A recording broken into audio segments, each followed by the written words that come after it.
I'm not gonna do that. That sounds like a terrible idea. But if I lose round 1, that's what I said. I'm gonna say that I did it on purpose. Okay. Yeah, we're looking pretty good. Dude, Kath is gonna be kicking himself if he doesn't make it, which I don't think he's going to. All right, there we go. We're all locked down. Okay, so just as a reminder to the contestants, please make sure you're just like gaming your little hearts out, okay? But also, when you're making a room, make sure you leave open space for people to view. And if they're not like going immediately into spectate, then that's a problem.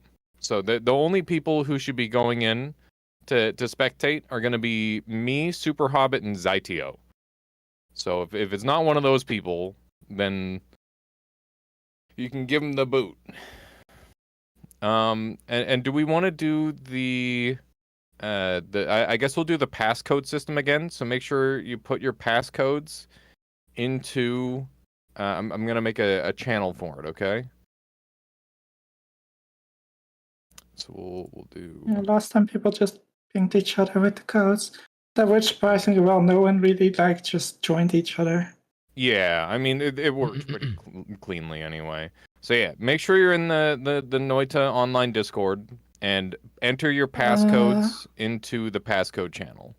If we can get everyone who like joined the tourney in the Discord, we can give them a role. Something. Yeah, that would be ideal. So we can ping them. Yeah. So that'll. Okay. Yeah. Last time everyone was in the voice channel, that was a lot easier to see.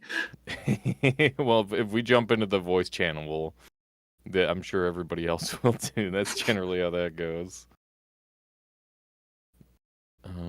Okay. Yeah, I think we're good. I think we're gaming. Opa joined as well, and Revy and Hexy. Look at that. Bunch of new people all joined last minute. It's fine. Excellent. Okay, I should be all set with the updated arena and online stuff, so we're all set. Are you going to be recording or going live with Going live. Wonderful. That is awesome. So anybody who wants to see a commentated perspective, please make sure you go and check out Super Hobbit. Is Zytio on here as well? I'm assuming that he's going to be fashionably late. That's okay. Yeah.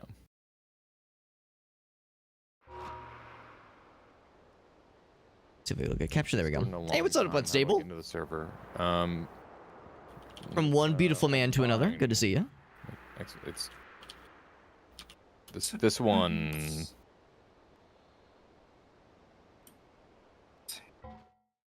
Okay. So you just click on that link, their depth, and you'll be in. Hop over to the Discord server so that way I can watch for join codes. Because I'm spectating. I'm not participating in this tournament. Set up with tournament rules and whatnot. I like to watch. I like to watch and okay.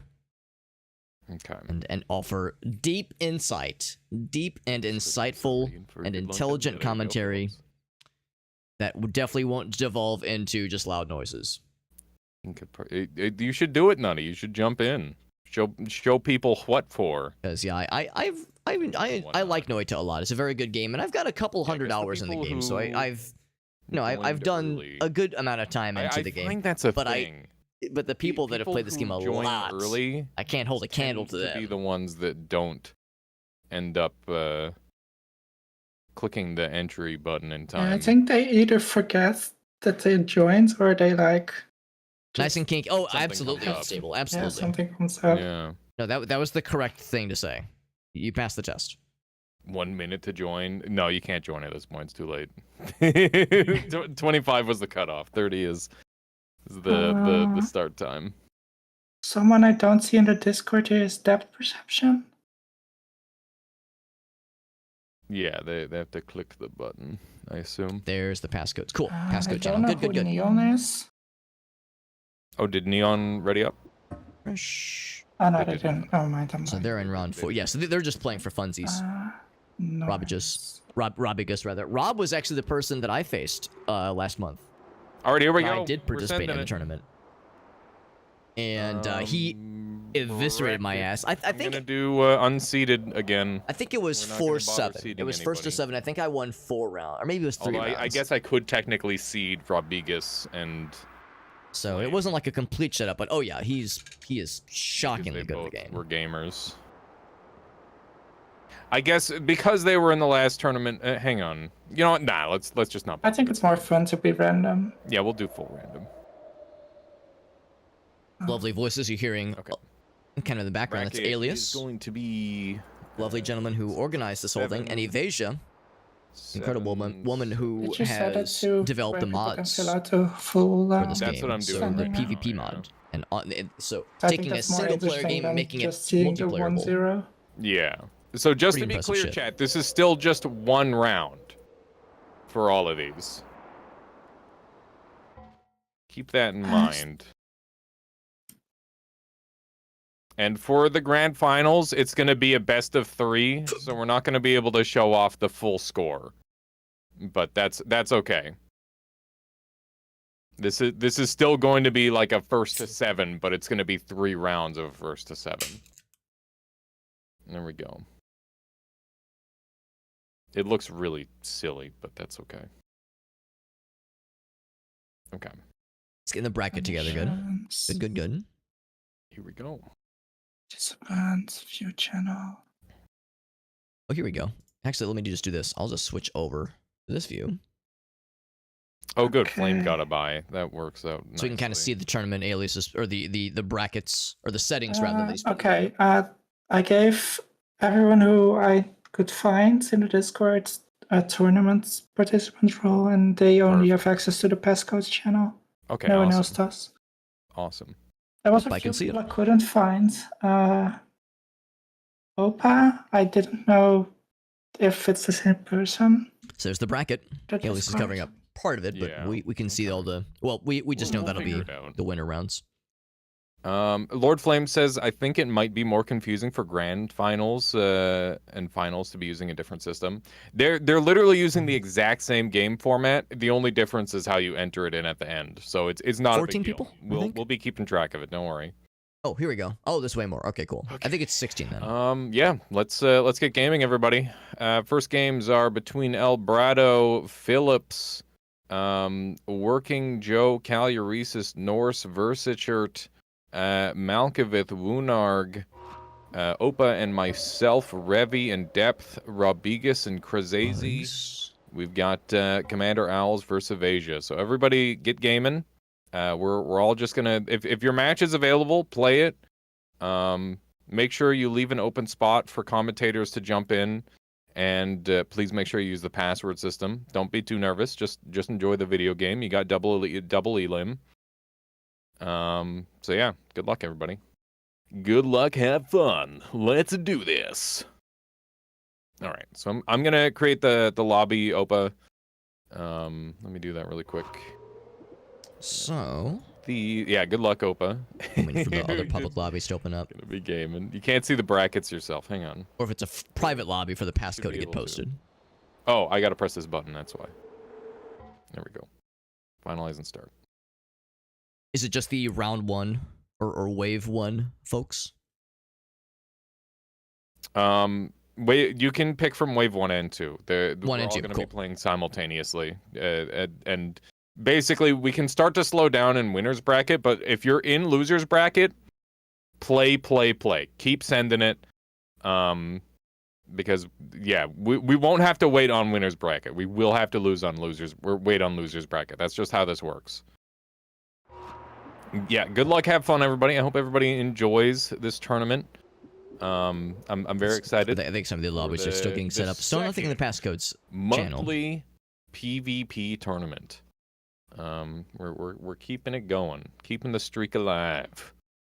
So yeah, we're gonna make sure that there's enough space. We're gonna make this a private lobby, and then I'm going to create the lobby and oh, no, Evasia, I'm crashing. Oh, never mind, we're good. Imagine. Okay. We had enough technical snafus earlier. Yeah, I think hopefully we're set for that. Okay.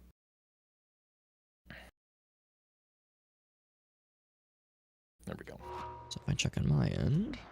Okay, well, I'm gonna mute up. If you guys need me, just ping me in the Discord. And anybody who is struggling in the tournament to like resolve something, just add me in the chat. And keep an eye out. I'm watching the Passcodes channel, so I can jump into some games. Yeah. Grab some perspectives. Should we just stay in the Discord call but just be muted? Whatever you want to do. Just being muted would be good. Yeah. Okay. I'm just gonna deafen and I'll undeafen as needed. Sounds good, bud. Well, good luck, GLHF. Thank you, and thank you, Super Hobbit, for being one of the commentators. I appreciate. Of course, that. man. No, I appreciate you reaching out. Yeah. Oh, I want to mention something. Yep. Like last time, it would be nice if people could like post their wins in the discussion channel. So it's easier to verify. Great. Yeah, that makes sense. Yeah.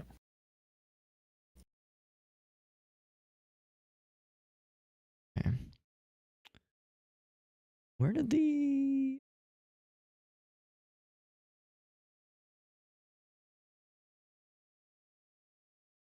Hold on. That's weird. I was just looking at this a little bit earlier.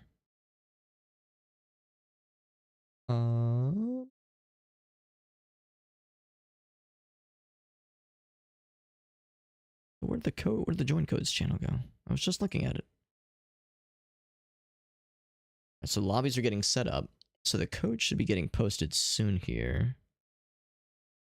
Just looking at it. Is it underneath something else? Here, let me switch over to on screen for a second here. Just webcam mode here. Yeah, looking for... That's weird. I was just looking on the Discord server. Give me one sec. What's this? Close a couple things. Yeah, it's under... Yeah, Noita Arena.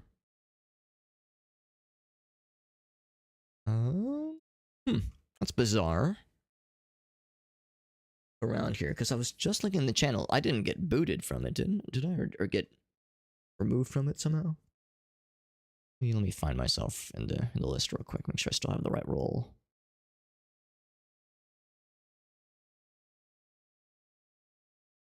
This has happened once before.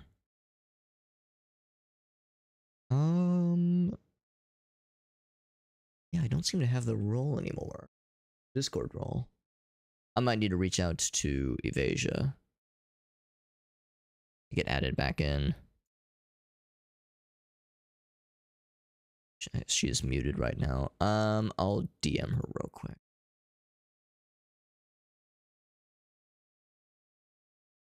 I gave you the role. Oh yeah, I have the role. Okay, cool. Yeah, I was just trying to message you. Yeah, I'm because I don't see it in the channel, a list of channels anymore, which is odd. Wait, what channel? It's the Noita Online. It's the Noita Online Discord, right? Mm-hmm. Yeah, I'm looking for the oh, here we go. I found it. Yeah, it's okay. I found it. The reason I it threw me off is because it's on my end. Actually, it's still empty. Here we go. Yeah, I just found it. So, because yeah, I'm watching for the passcode channel so we can get joined in. But yeah, I'm all set though. Thank you, Evasion. Okay. Yeah, it's just yeah, I see it now. It's over the tournament stuff. Okay, cool. All right, what's up, Arctic? The Easy E question. She did actually. She did. Her response was something along the lines of because their milkshakes bring all the boys to the yard. That's why. That was the answer. And yeah, it was, and that was like a few weeks ago, 3 weeks ago. Yeah, it ultimately came down to milkshakes. He probably made it. I would sure hope so. All right, so yeah, on my end, I still don't see any passcodes getting posted. Oh, here we go. Revy's posting one. Here we go. All right, so let's go ahead and get into this then. Yeah, I'm just waiting for the matches to get set up so we can begin with commentating it. So so like we were kind of saying earlier, this is not a tournament that I myself am partaking in, but I am helping to commentate it and just kind of keep track of the tournament, just kind of alongside Alias and Evasia, and I think also Zytio, who will be joining us shortly. Lobby. Spectator mode. Cool, I am in. So this is between Callie and Ceresis, and now I'll confess I don't think I remember who like the screen name for Working Joe. I know Callie as Ceresis, so I could probably just check the oh, it's kind of weird when I alt tab, isn't it, to check the bracket. For anybody curious, here is the bracket, or here's the link to the to the full page. So when I unfortunately when I alt tab, it does pause the game.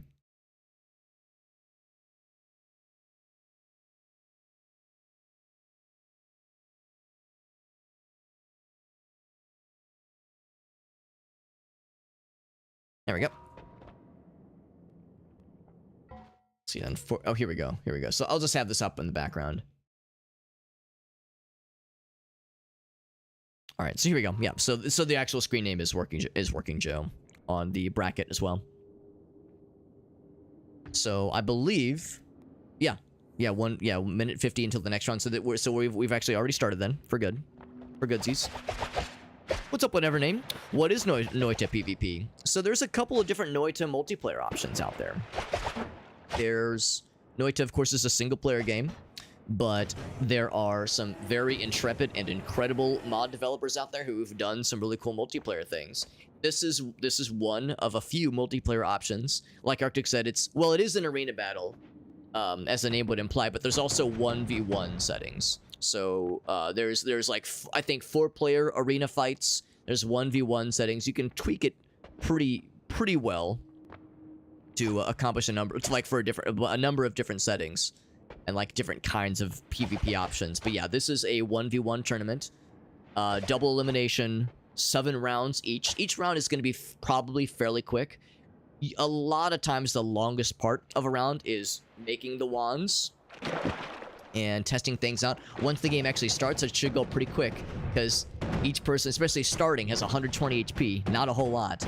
These spells do a lot of damage. Working Joe's got a really a pretty nice setup using that fire runestone to make all of its projectiles fireballs. Ceresis, I actually didn't see what kind of wand they had made. Looks like they've got some. Oh, looks like they've got a bomb wand. Oh no, they don't have. They've just turned their bomb wand into something else. Ceresis in a pretty tough spot. There we go. He's got the they've got the floating spore build, which is pretty good for close range, but tough in a spot like this. Pretty low health too. I was gonna say, Working Joe's pretty much just got this on lock. Had a really nice start there. Really cool strat. I oftentimes forget about those rune stones in Noita proper, but I could see how they could be very powerful in a PvP setting such as this. So that was kind of a little sneak peek of what to expect for this tournament. It's just like Noita proper when you're in the Holy Mountain, buying wands, buying spells. The loser does get perks, by the way.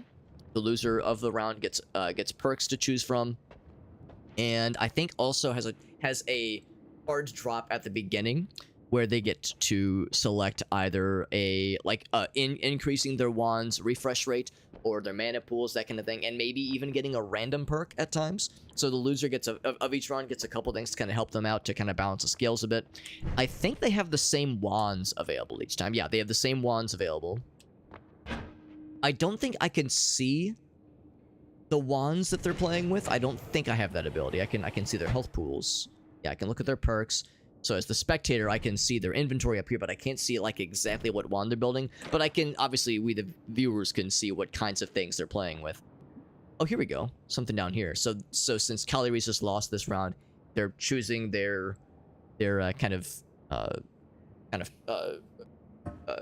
what's the word? The thing kind of balance the scales a little bit. It's a max mana upgrade. Very nice.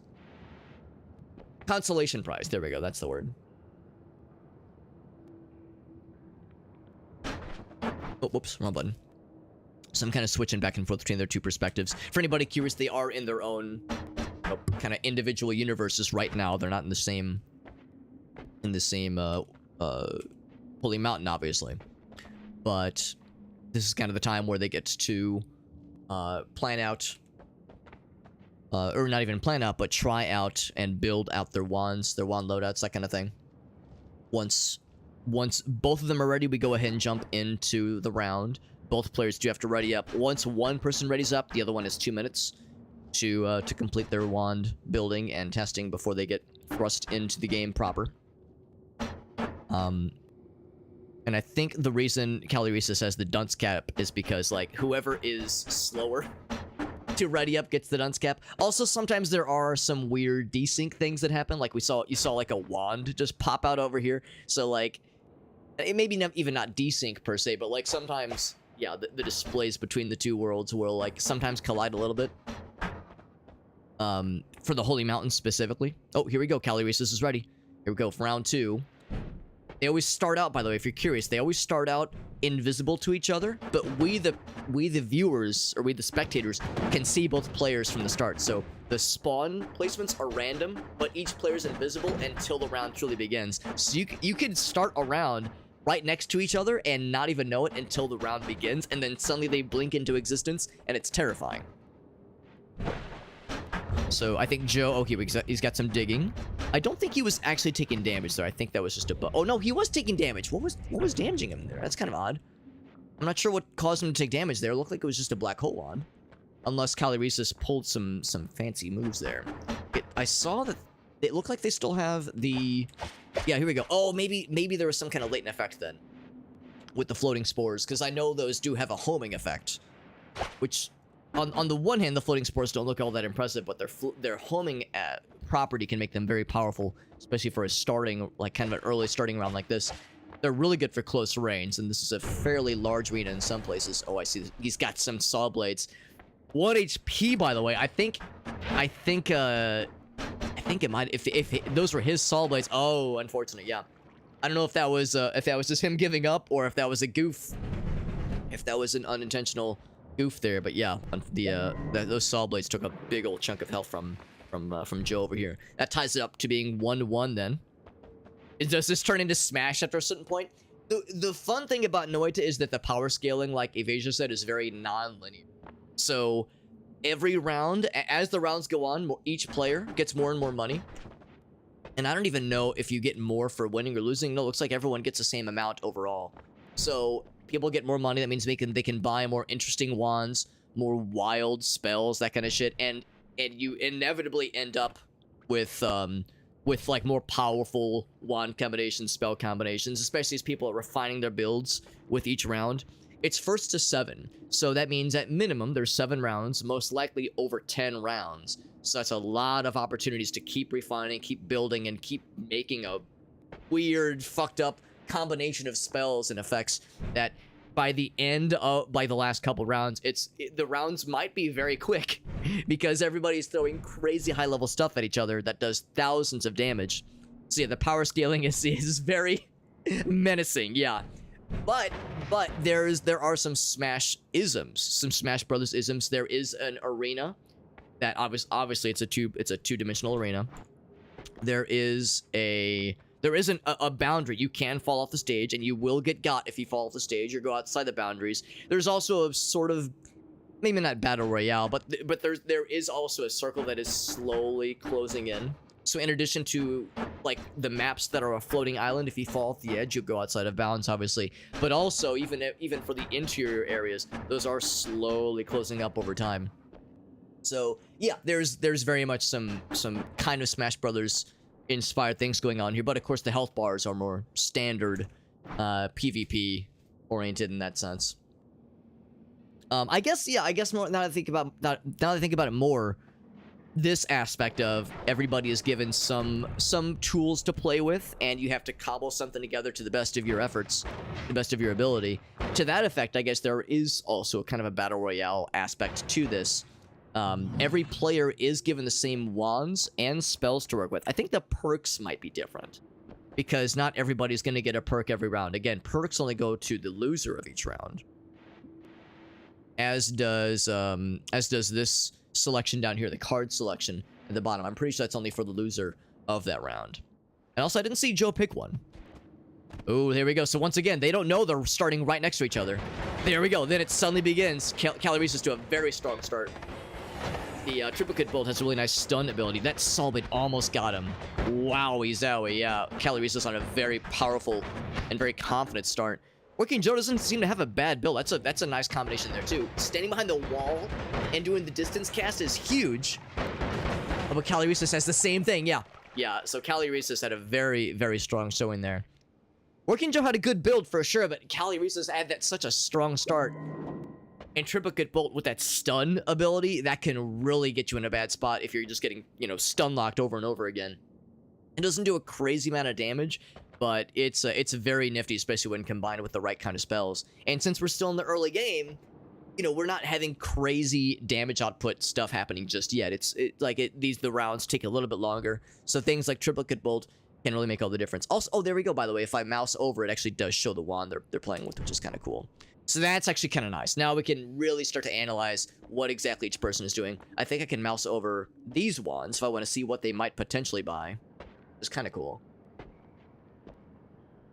Elise gave me a bit of a crash course on the spectator mode for Arena Online last night, so apologies if I'm kind of like, you know, still getting my sea legs here.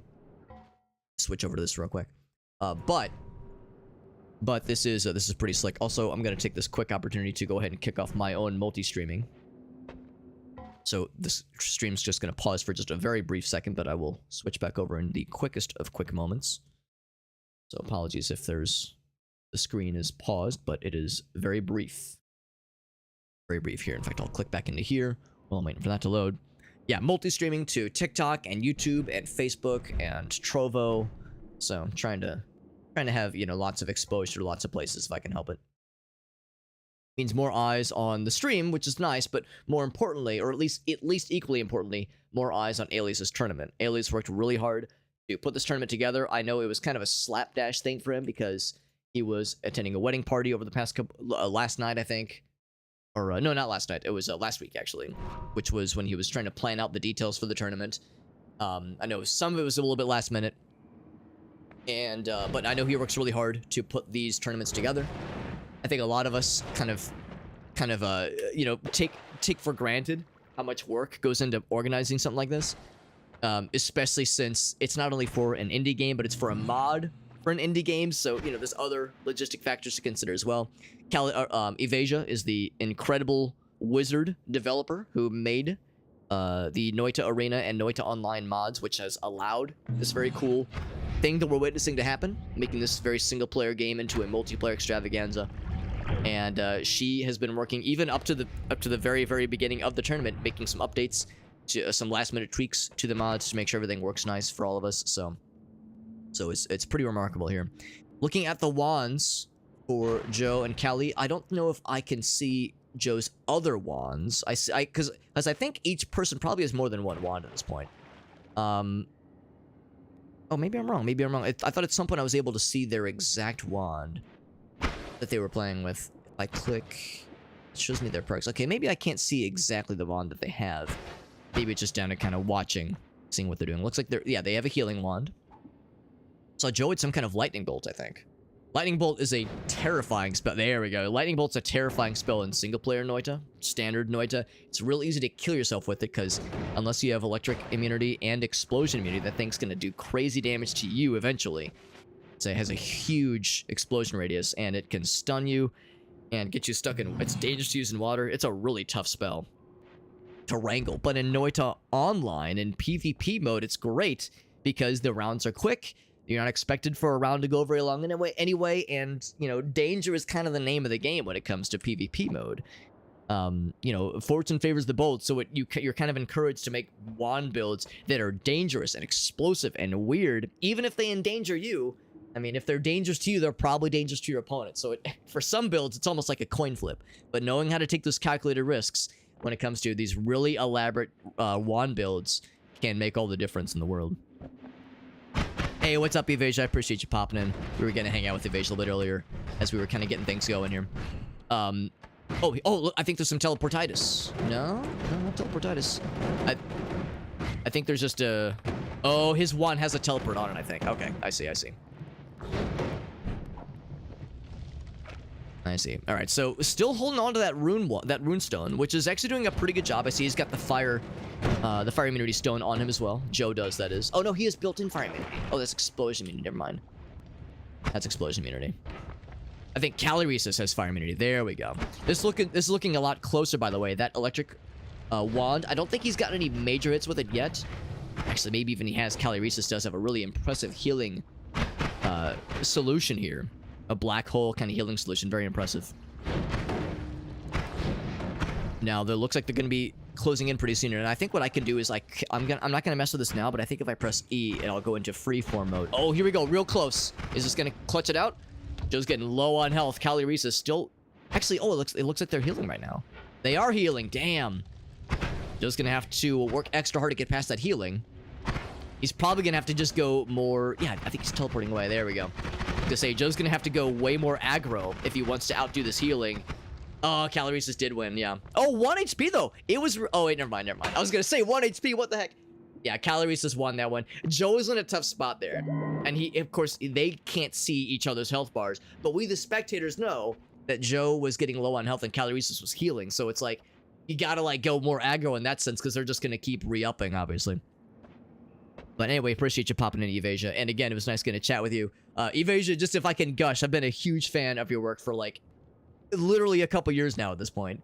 Because even before the Noita Online and Noita Arena stuff, she has done a ton of amazing mods for Noita and Lethal Company and a whole bunch of other games. So I'm just a fan of your shit, man. I'm a fanboy, all right? That's all it is.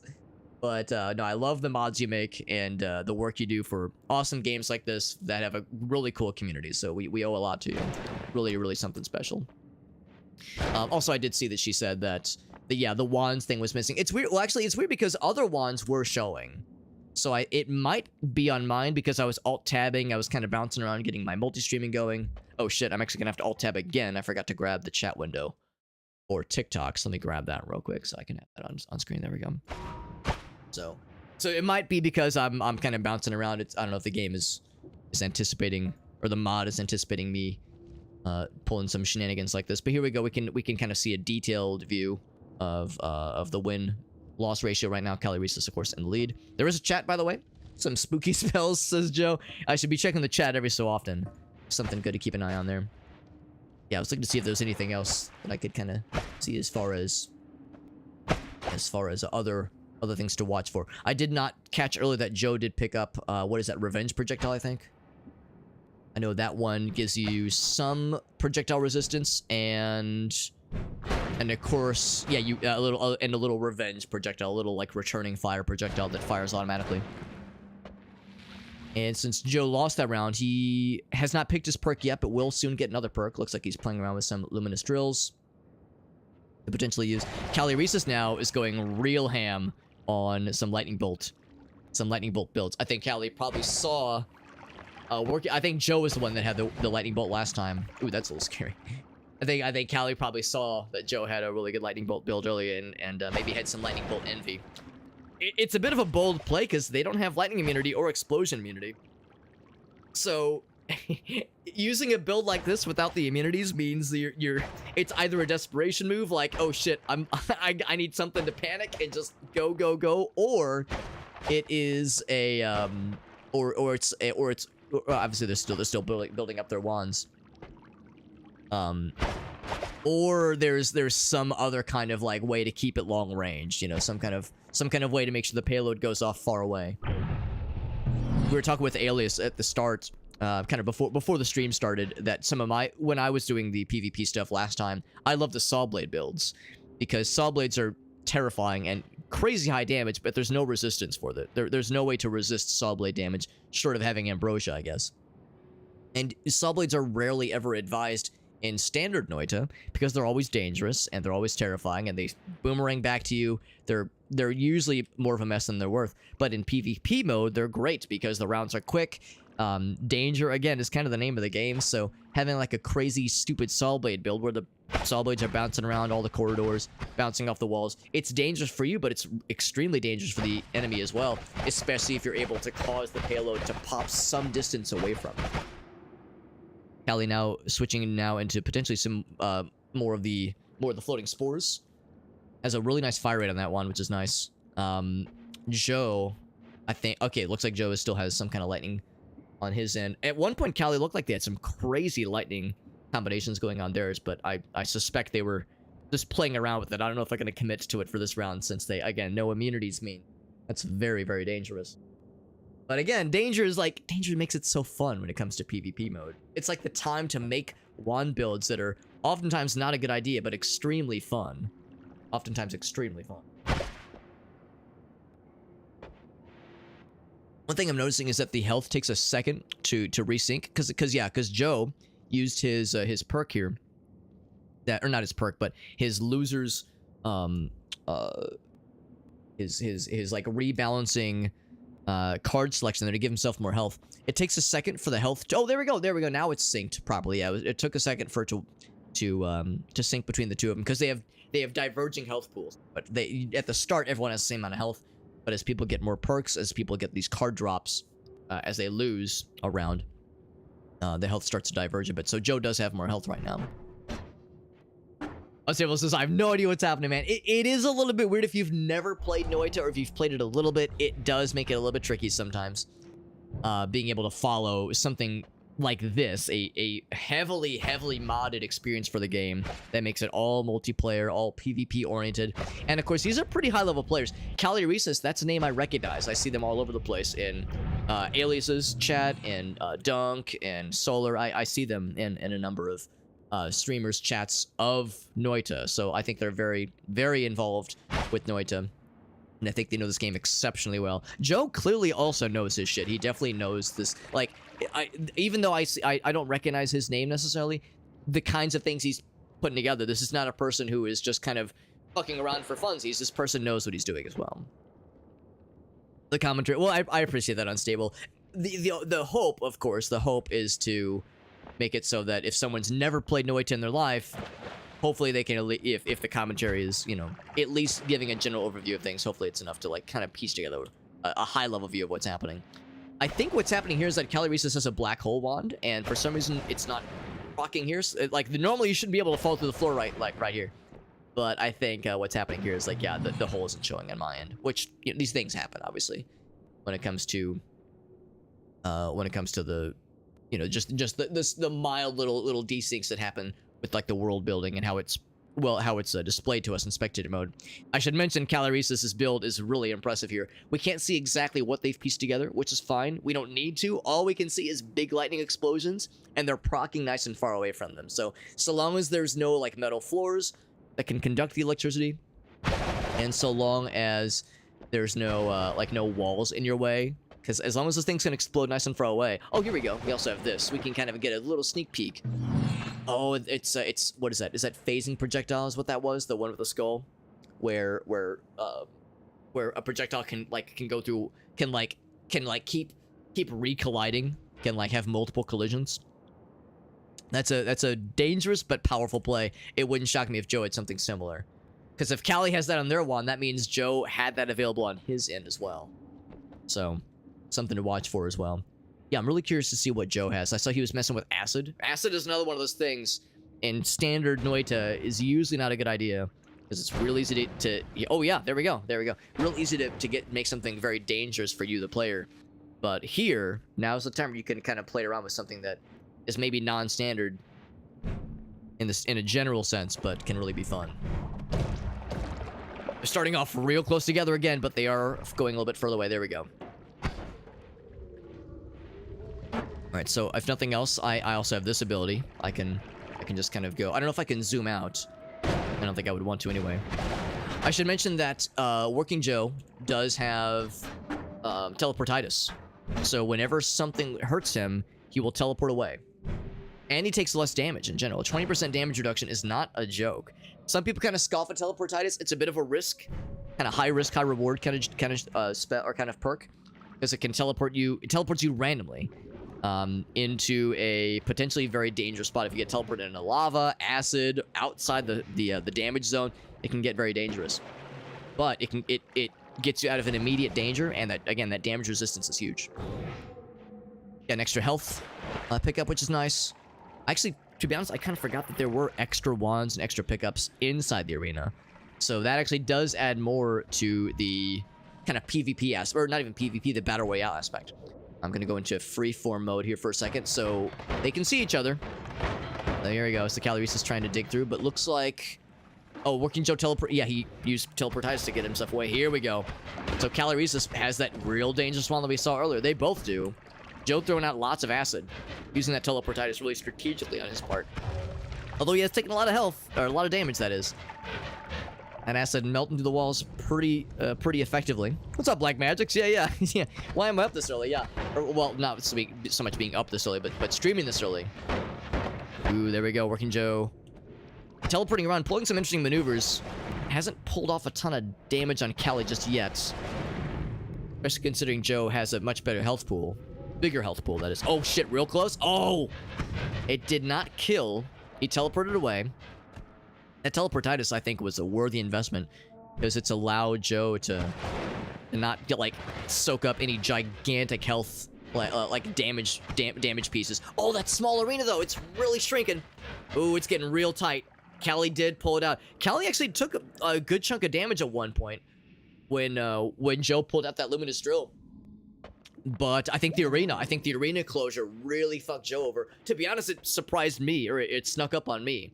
At the beginning, Evasia said that she had tightened up the rate at which the arena shrinks, because I think one of the complaints, maybe not complaints, one of the comments of the previous tournament was that, yeah, they felt the arena, like, damage zone rarely really entered the picture. So I think Evasia said, all right, let's make things real snappy and like, really encourage players to get close and personal. Anyway, yeah, Black Magics is right, though. Yeah, rarely do I stream this early. Usually if I'm streaming this early, I'm doing some kind of multiplayer thing with the homies, or maybe Gracie, maybe Gracie's out of town, my wife, maybe she's out of town, and I'm just hanging out with the homies and playing games. But in this particular case, our friend Alias said, yo, I'm hosting this tournament. I'm looking for peeps to help commentate and kind of help to run the show here. So I said, yeah, I can help out for a couple hours. Sounds like a nice fun time. And I'm glad that I am, because it is really cool. Even though I myself am not really a competitive person, not really into participating in tournaments that much myself, I did participate in Alias's last tournament last month, and it was fun. I had a really good time, but it's the kind of thing that's kind of outside my comfort zone, so I don't do it very often. But the idea of still helping out in some way is really nice. Alias, he's always such an encouraging and helpful dude, and any kind of thing to lend him a hand in some way is something that I'm more than happy to do, because he's a really generous and helpful person. Appreciate everything he does for the Noita community and helping me out with stream stuff. He's such a great guy. Also, I'm sure both players found that that mana always cast. They both sniped it up instantly. Having an always cast that has an add mana on it is exceptional, because that's one of the bottlenecks when it comes to wand building in this game is just running out of mana. You need a faster mana recharge rate, so you can have a crazy fast wand build that fires a bajillion nukes a minute, but if you don't have the mana pool to support it, your wand is useless. Now though, they've got an add mana always cast. That means every single spell cast on that wand has an add mana, which is a +30, I think. So now this is gonna get extra weird really quickly. We're seeing what Ceresis was putting together, some kind of death laser, some kind of fucking death ray that could eat through the world with nary a care in the world. Like, look at that shit. That's just crazy. And Ceresis threw that together in like 10 seconds after picking up this crazy ass wand. Joe is cooking as well, I'm sure, to find something extremely weird and extremely silly. Seeing what two different players do with maybe the same kinds of tools and the same kind of wands, but with very different kinds of methodologies is one of the joys of watching Noita PvP. Especially when it comes to fairly high-level players. You know, at the start, a lot of the times, especially if they're high-level players, everybody will go for about the same kinds of builds, the same kinds of spells. But as the rounds go on, you start to see people kind of drift into more different kinds of specialties. Oh, wow. That was a nuke. That was a nuke egg in that one. Especially in the case of Joe having all these perks, because Callie has just fire immunity for perks. Joe has all these other perks, so Teleportitis, no more Shuffle's nifty, again, Revenge Bullets. These two in particular, Teleportitis and Revenge Bullets, means he's resisting a lot of damage, just in general, and also being immune to explosions is enormous. So, that, those two things together, actually those three things together, mean that he's maybe a little bit more encouraged to go for different kinds of wand and spell combinations than Callie might. Now, granted, Callie is up 4-1, so Callie only needs 3 more dubs to clutch this round out. We haven't seen what wands Joe is putting together. Of course, we see this wand that is purchasable. It's over there. Also, I forget you can actually see where the cursor is aiming, which is kind of fun. Oh, interesting. Okay, so he's doing some kind of rotation, some kind of spiral arc, luminous drill. Yeah, forget that. Also, in the actual match itself, if you are facing against somebody else, you can also see where their cursor is aiming. So if you want to be stealthy, sometimes there's a strat to like aiming away from where you intend to shoot your cursor or shoot your shot, and then at the last minute switching it back over and trying to get the surprise on them. Looks like Callie has indicated they are ready, so now Joe is picking his card selection. We only just saw that one spiral arc, oh, that's a little bit nicer now. Okay, now I want to see what this man can cook, what he can cook with. Oh, that sounds nice, really nice actually, Black Magics. But they were, except that they were careless. Oh boy, that's unfortunate. Yeah, I'm sorry to hear that, man. I like the first part of that comment and talking about making some new friends and hanging out with some homies with some motorcycles. But yeah, if they were just being irresponsible and not adhering to safety protocols and traffic laws, I don't blame you. I don't blame you for being like, nah, this ain't it, man. This is not the scene that I'm into. So I mean, yeah, it's like that's the kind of thing where it's like, geez, I hope they don't fucking hurt somebody. That's awfully irresponsible. It's a shame because like anytime there's any sort of conversation around warmer weather and, oh, hey, make sure you're watching for motorcyclists on the road because, you know, they're more vulnerable than we are, us car drivers. As car drivers, we have a lot of metal encasing us. Motorcyclists, not so much. And there's always someone in the comments being like, oh, if they drive more responsibly. And I think most motorcyclists drive okay, are pretty responsible. But yeah, unfortunately, in cases like that, Black Magic's like, you know, those folks kind of give everyone else a bad name. By the way, Joe's looks like he did throw a nuke down. I think he had some nuke eggs at one point. So I don't know if he has a wand that throws nukes or if he had just stored some up from earlier. That did do pretty big damage to Ceresis, but they're still doing pretty okay. Ooh, big lag with that one. Huge digging wand there. Did Ceresis make a wisp? What am I seeing there? I actually don't think I know what that is, and unfortunately, I can't mouse over to see what kind of wand that is. That was exceptional. Whatever he had there, whatever they had there. Joe, actually, they're both at about the same health pool, I think. Both about the same health pool. Joe teleporting all over the place. Man, teleportitis makes it hard because if you teleport, look at this. Poor Joe just got really screwed over there. Oh, it almost killed him. So the teleportitis, it's a random teleport. It can teleport you inside the zone. It can teleport you more outside the zone. Yeah. So the teleportitis kind of screwed him that round. I feel a little bit bad for Joe. Teleportitis normally is a very interesting pick here, but in this particular case, it kind of screwed him because it just kept proccing outside the zone, and every time you're taking damage outside the zone, it seems like the damage increases. It seems like it is not a linear damage amount. It seems like it starts to up the ante more and more.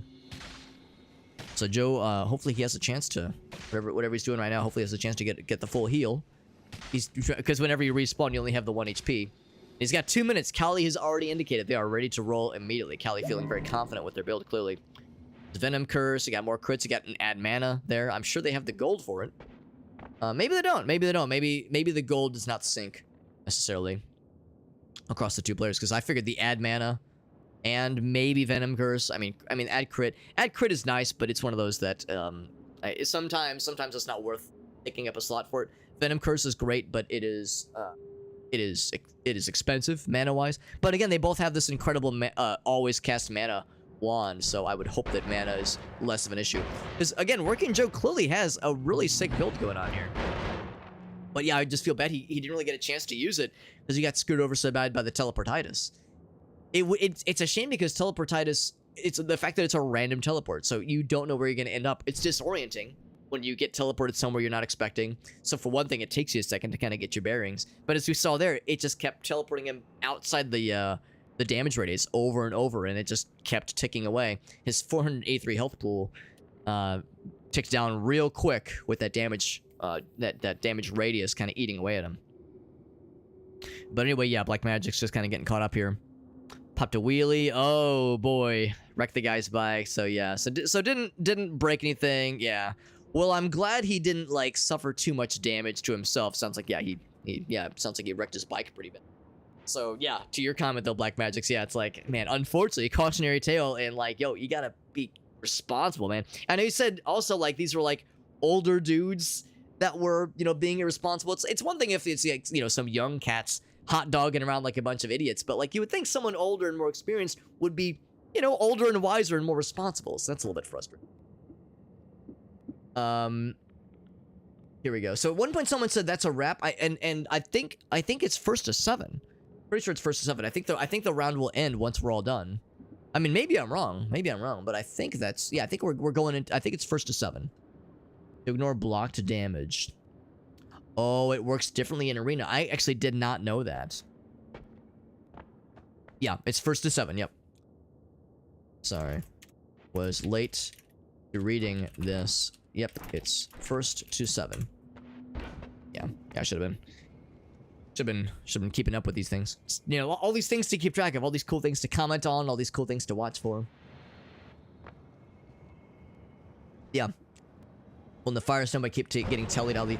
Oh, I see what he's saying. So he was getting the blocked damage. He was blocking the fire damage, but was getting got by the teleportitis, which was still proccing. Yeah, that's a good point. It wouldn't shock me if some of the spells and some of the perks worked slightly different in Noita Arena, given that Noita Arena obviously is a mod. Obviously is a mod for this game, and allowing everything to sync properly. For both players, you know, for both clients in the right ways. I could definitely see how certain wands and certain perks could make that tricky, and I'm on the back end. I'll confess, I don't think I know what is happening with that spell. I wish we could kind of see over here. Whatever combination of spells that is. It thought it was a wisp at one point. I don't think it is a wisp.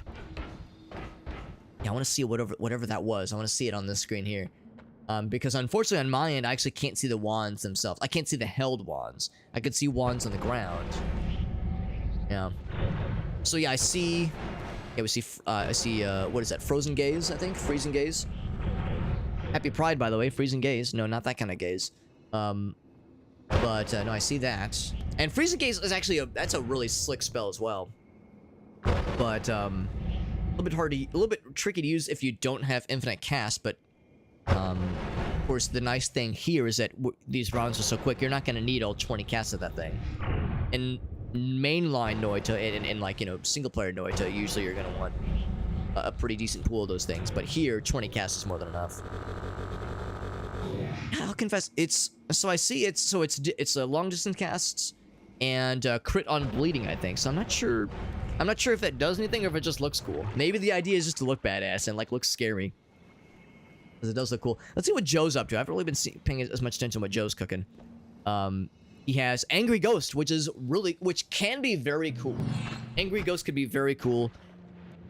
He has Gas Ignite them. He probably took a gamble. So I was gonna say that's an interesting choice to be to grab intentionally. They're starting off right next to each other. Oh man, yeah, starting off real strong there. They both have pretty similar looking health pools. Jesus, Ceresis has a crazy ass build. Oh, the acid! Oh, he got teleported to the acid. Man, oh man. I hate to say it, but this is one of those cases where the naysayers, the teleportitis naysayers, are eating really good this round, or the last couple of rounds even. His teleportitis screwed Joe over. There's no way he would have intentionally gone into his own acid, but teleportitis threw him in there, and acid just eats away at your health like it's nothing. So I think he needs so Ceresis just needs one more dub, and then they've clutched this out. I'm not counting out Joe just yet. I'm not counting him out. Teleportitis does mean it's a wild card. That is the unfortunate reality with having that perk in the perk pool. More health is huge. That gigantic health pool is gonna really be helpful. Obviously, something like acid or the damage field can still power through really quickly, but now there's a significant health differential between Ceresis and Joe here. So even though yeah, there we go. It takes a second to kind of proc or to kind of sync. Ceresis celebrating July 4th a little bit early, obviously, with this explosive build that they're putting together. If there's a big wide open area, that's a really safe build probably, but if they're in a really close quarter combat situation, that's going to get a little bit dangerous. So curious what Joe's cooking up. He had a lot of acid in the previous round. I can see what ones he might buy. I just can't see the one he's holding right now. That sounds good, Black Magic. Thank you for popping in and for lurking. For that matter as well. Angry Ghost is a really cool perk that for pretty sure that's the one for like speed runs. A lot of speedrunners like to use that for like rapid fire black hole combinations. So that's one of those. I think that's one of those perks that for like people who are new to the game, they kind of scoff at and go, it's just okay. It copies projectiles sometimes, but if you know how to use it right, I think you can pull some really tricky, some really cool trick shots off with it. I don't know of any immediate strats that you can pull specific to PvP necessarily, but I mean, yeah, if you get the right setup and you have like, if you have like kind of a moment to kind of get the right things configured for it, I could see it being pretty cool. But that's the thing though, is it worth trying to go out of your way for it? Yeah, really going in on the acid. He's really going in more on the acid. It screwed him over last time, but maybe it can make a difference this time. But yeah, I'm just thinking like with Noita PvP, it's so rapid fire. Like you don't really have much of a moment to kind of like cook something kind of off on your own and waiting for the enemy to enter your sights. A lot of the times you're just kind of thrust into it very suddenly. Callie has indicated they are ready, and Joe's got another minute and a half, or yeah, about a minute and a half to refine their build if they so choose. Looks like he still has the Add Mana Wand, which we saw earlier. Really was the kind of the turning point for like allowing some crazy builds for both players here. Both players already had some cool things going on, but yeah, this was like the power scaling differential that just kind of threw things into the stratosphere. And yeah, it looks like he's still going fairly heavy into acid. Acid is very effective. It's too effective, obviously, at eating away the flesh of wizards and spellcasters in this game, including your own. So it's unfortunate he got teleportitis into it earlier. But I don't blame him. I don't blame him for sticking with acid because it's a really good like area denial. It takes a while to eat through the ground, that kind of thing. So it's there's a lot of cool options there, which is nice to see. So he's kicking around a couple of other ideas. I see explosive projectile. Or no, that was explosive bounce, I think. What's that damage? I think that's more projectiles on screen means more damage, I think. It's got 35 seconds. I don't know. Ceresis obviously having such a confident build. Jesus, Ceresis is a terrifying force of nature here. Working Joe's definitely got an uphill battle, but if he can secure one dub, start getting some momentum going, I'm not counting him out yet. I think he still has potential. All he needs is one really solid acid like hit to proc. Ceresis does not have any perks except for fire immunity. Whereas look at all the great stuff that Working Joe's got. So, I mean, he's got a lot going for him, but again, Ceresis' build is just extraordinary. Really showcasing the fact that, again, they're like a very noteworthy person in the Noita community, and we're seeing exactly why. But I'm not, like I said, I'm not giving up on my boy Joe. I'm not giving up. It looked like he took damage. I don't think he actually took damage there. Because he's got explosive immunity, I think. Yeah. So it shows numbers happening. I don't think he's actually taking damage. Callie obviously does not have explosion immunity. Hearing like weird water dropping noises right now. Ooh, careful, Joe. Unless he has electric immunity? Maybe he does. He's got a lot of perks, obviously. They're not all showing on screen. Oh, he's got the damage. He's getting the, yeah, got some damage from the... Oh, he did win! I was looking so much at Joe. I was watching him. He was teleporting around. He was dropping acid. Secured a dub. Could this be the turnaround? Could this be the comeback that I was really hoping we'd see from Joe? You know, I don't want to pick favorites. I don't want to pick... You know, I want to be an impartial spectator. But what I definitely want to see is like a close and interesting match, and Joe has made it it was already interesting, but he's made it more interesting. That makes me extremely happy to see. So Callie has been humbled now. Callie was just coasting along there with exceptional wand builds, pulling off some really impressive moves there, getting double gold. You know what? Actually, that's actually not a bad play here because, of course, that means more things to purchase.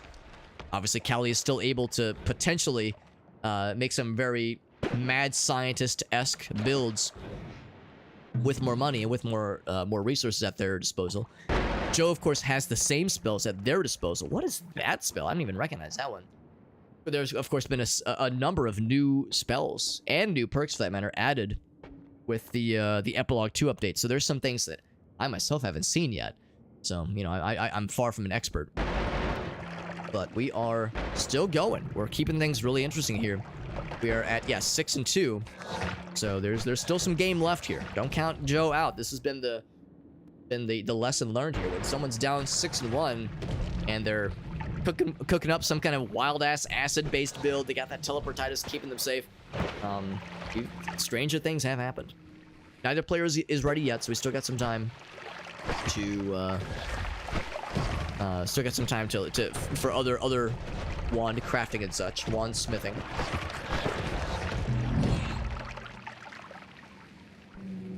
And then, like I was kind of saying earlier, on our end, from the spectator's perspective, whenever somebody is using something like earthquake or some kind of effect to or black holes to dig through the world, it doesn't always sync 100% the same way.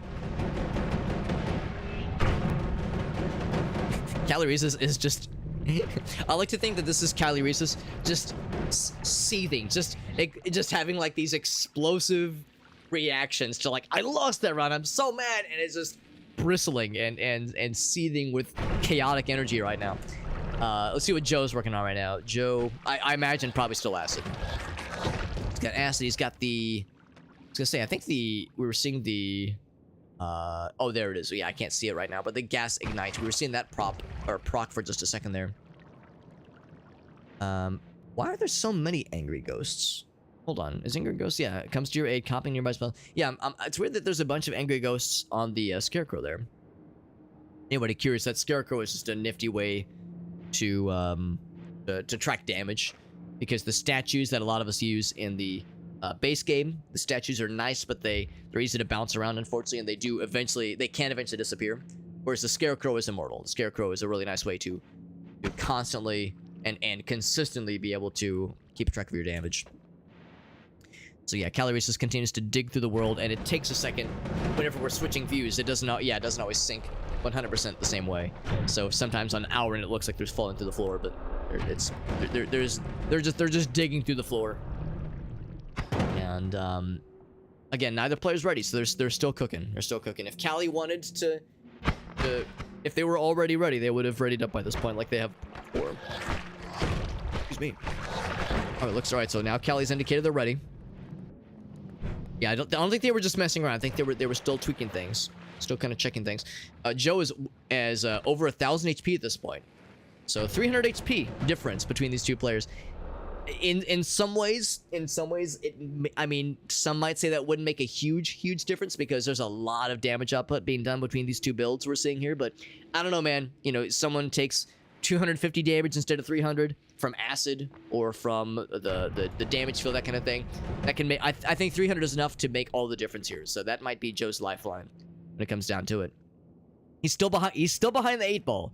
Being down 2 and 6 is not great. It's not great, and I'm sure Joe's feeling the pressure. The good news is that if Joe gets knocked out here, he's not fully done. There is a loser's bracket, so it is double elimination, and it's a little bit of a smaller participant pool than last month's tournament. So even if this round isn't his, he's still got more opportunities. But I'm not counting him out yet. That last round we just got to experience with Joe was a revival. It has revitalized his chances, and it's revitalized probably his own like personal standing and how he feels about this round here. So here we go. See if Joe can clutch out another dub. Ooh, this is a cool arena. I haven't seen this one myself yet. Oh, I didn't realize you could actually get. I didn't realize that the broken wands could actually be used here. That's really slick. Wow, teleportitis. Oh, teleportitis really hurting him there. These lava pools are going to make teleportitis really scary here. So lost about half his HP. That's a little scary for him, but again, I'm not counting him out. Callie, I think, has full health right now. Yeah, also using the anvil to repair the broken wands. So the anvil being used for repairing broken wands is great in the main game. I didn't realize that was actually included in one of the arenas in Noita Arena, which is really cool. So there you go. It actually is worth hanging on to. I kept seeing them spawn, but I just assumed that they were just there for show. Ooh, that is it. That is it for Joe. GG's to Joe. He put up a good fight, and I really appreciate that he busted out the teleportitis and was trying to make it work for him. But unfortunately, teleportitis was really being unkind to him. But that was really fun. GG's to all. That was fun. That was fun. We got Ivan over on YouTube. What's up, bud? This is called Noita Arena. Noita is a single-player roguelike that a lot of us know and love. But this is a mod for Noita. Yeah, teleportitis really screwed him up, unfortunately. Yeah, it's really unfortunate. Yeah, once he gets on... Yeah, he's exactly... Yeah, once he gets on fire, it's brutal. It's really brutal. So, yeah, teleportitis was very much unkind. I think the final score was 7-2. 7-2 on Ceresis' favor. Yeah, 7-2. But, yeah, so this is a mod for Noita that allows it to be multiplayer, specifically PvP. And this is a tournament hosted and organized by our friend AliasBot on Twitch. In fact, I'll give you a shout out for Mr. Alias so that you can go to his channel if you want to as well. He's the main organizer for this tournament. And also, he is a participant for the tournament as well. In fact, he might be in the middle of a game as we speak. I'm actually going to... Here we go. So, yeah, I'm going to Alt-Tab over here. But yeah, he's in game right now. I'm going to hop into... So give me 1 second. I'm going to go over to... Actually, no, I'll just leave the screen up for a second. I'm going to hop over to the passcode channel and see if there's another game that could be joined. Actually, yeah, I think I'm actually good. I'm going to go and leave the lobby. Are there any... Yeah, here we go. I'm going to... join this one. So myself and a couple of other of Alias's friends are helping to kind of co-commentate and kind of watch the tournaments, or the rounds, that is, and spectate them and commentate over them. And also just kind of keep track of things if people have technical issues, if there's any, logistics snafus, just kind of help to step in and keep track of things. And we've got another potential match to join, so... Oh, did I not copy it? That's some clipboard... I guess I have to right-click and copy. That's kind of weird. Copy text. You know what? Since the game was being kind of weird earlier, give me 1 second. I'm going to close the game and relaunch. Because it was being a little bit squirrely on me. It was doing that thing where I wasn't able to see the enemy wand, or the players' wands. So I'm going to see if relaunching will make it happen. Alright. New game. Dev build. Yes. So let's see if this makes it happen. A signal. Okay. So it looks like Crazy is... Actually, do I want to keep with Joe, or do I want to go with someone else? I'm going to see if this other person has a match that is ready. So this is Flame. Sorry, that was on mine. This is Flame versus Elbrado. Elbrado won their match against Phillips. And... with code... Heck, why does paste from clipboard not work? So it's not going into my clipboard? Can I not copy from Discord? That's extremely weird. No, it seems like it's copying. And I not paste from clipboard. This is very strange. There we go. Okay, I'm not sure why it's being weird. Maybe it was getting an errant spacebar that it wasn't anticipating. Okay, so Flame is waiting on Elbrado. And, yeah, so Alberto says he'll be there in just a few minutes here. Spectating. Playing. Match. Just indicating which match I'm spectating. Alright, so we'll wait for Elbrado to join in. Actually, kind of while we're getting things kind of waiting for things to get started here, waiting for Elbo to ready up. We can take a quick look at the bracket, which is updating automatically, which is convenient. So here, I'll show you. I'll show you exactly how things are progressing right now. So the match that we had commentated and spectated was, let's see, it says Crazy versus, oh, that's the losers bracket, right? Where was it? Here we go. Cali versus Working Joe. Ceresis was, of course, the winner for that one. Here, I can zoom in a little bit. I know it's probably kind of small. Just kidding. I cannot zoom in. Man, I couldn't do the... Oh, there we go. You have to go up here. Okay, I don't know why it's being so weird. Yeah, we couldn't zoom. We couldn't copy paste earlier. We couldn't zoom in. Having some weird technical issues here. But anyway, yeah. So Elbo and Phillips faced off earlier, and we're about to see Elbo and Flame kick things off here. Spectating and Flame. Oh, are they ready? Oh, they're ready. Okay. Well, all right. Well, we were kind of going to go over the bracket here. Let me switch over to my proper scene here. I was going to go over the bracket and a couple of other things, but they are ready, so we're jumping in here, baby. They close this and switch back to the games. This is round 1. They're getting things set up here. Elbo starting off with, can I see wands? I still can't see wands. That's very odd. I was hoping closing and reopening the game would help. I guess I could uninstall and reinstall the mod, but I don't know. I mean, if nothing else, it just makes it a little bit different from a spectating perspective. So, you know, there's some speculation with the spectating to make it a little bit different. Let me alt-tab one last time and break, or not break, but close a few things. Hopefully not break. Close a few things. All right. Oh, shit. I'm sorry. One more thing. Okay, we are set. Sorry, I keep bouncing around. I know it pauses the game whenever I'm alt-tabbing. The unfortunate nature of the beast. Flame. I like their for anybody curious what this closet, this wardrobe thing is, that's you can actually modify your appearance if you have like a custom outfit that you wanted to wear, custom cosmetics, that kind of thing. So Flame going for the all darkened visuals, whereas Elbo going the polar opposite, having something very regal and formal looking. This very silk robe with gold adorning them, very regal and proper. So of course Elbo has indicated they're already ready. I was thinking they were doing some kind of rapid fire firebolt or maybe fireball build. I didn't get a chance to see what Flame was up to, but based on his namesake, it wouldn't shock me if he also picked the fireballs. Now he went bouncing bolt. He went bouncing burst rather. And of course this is round 1. Oh wow, Elbo already has a teleport. Having a teleport this early is actually kind of surprising. I guess they both probably have the teleport. I just didn't see it.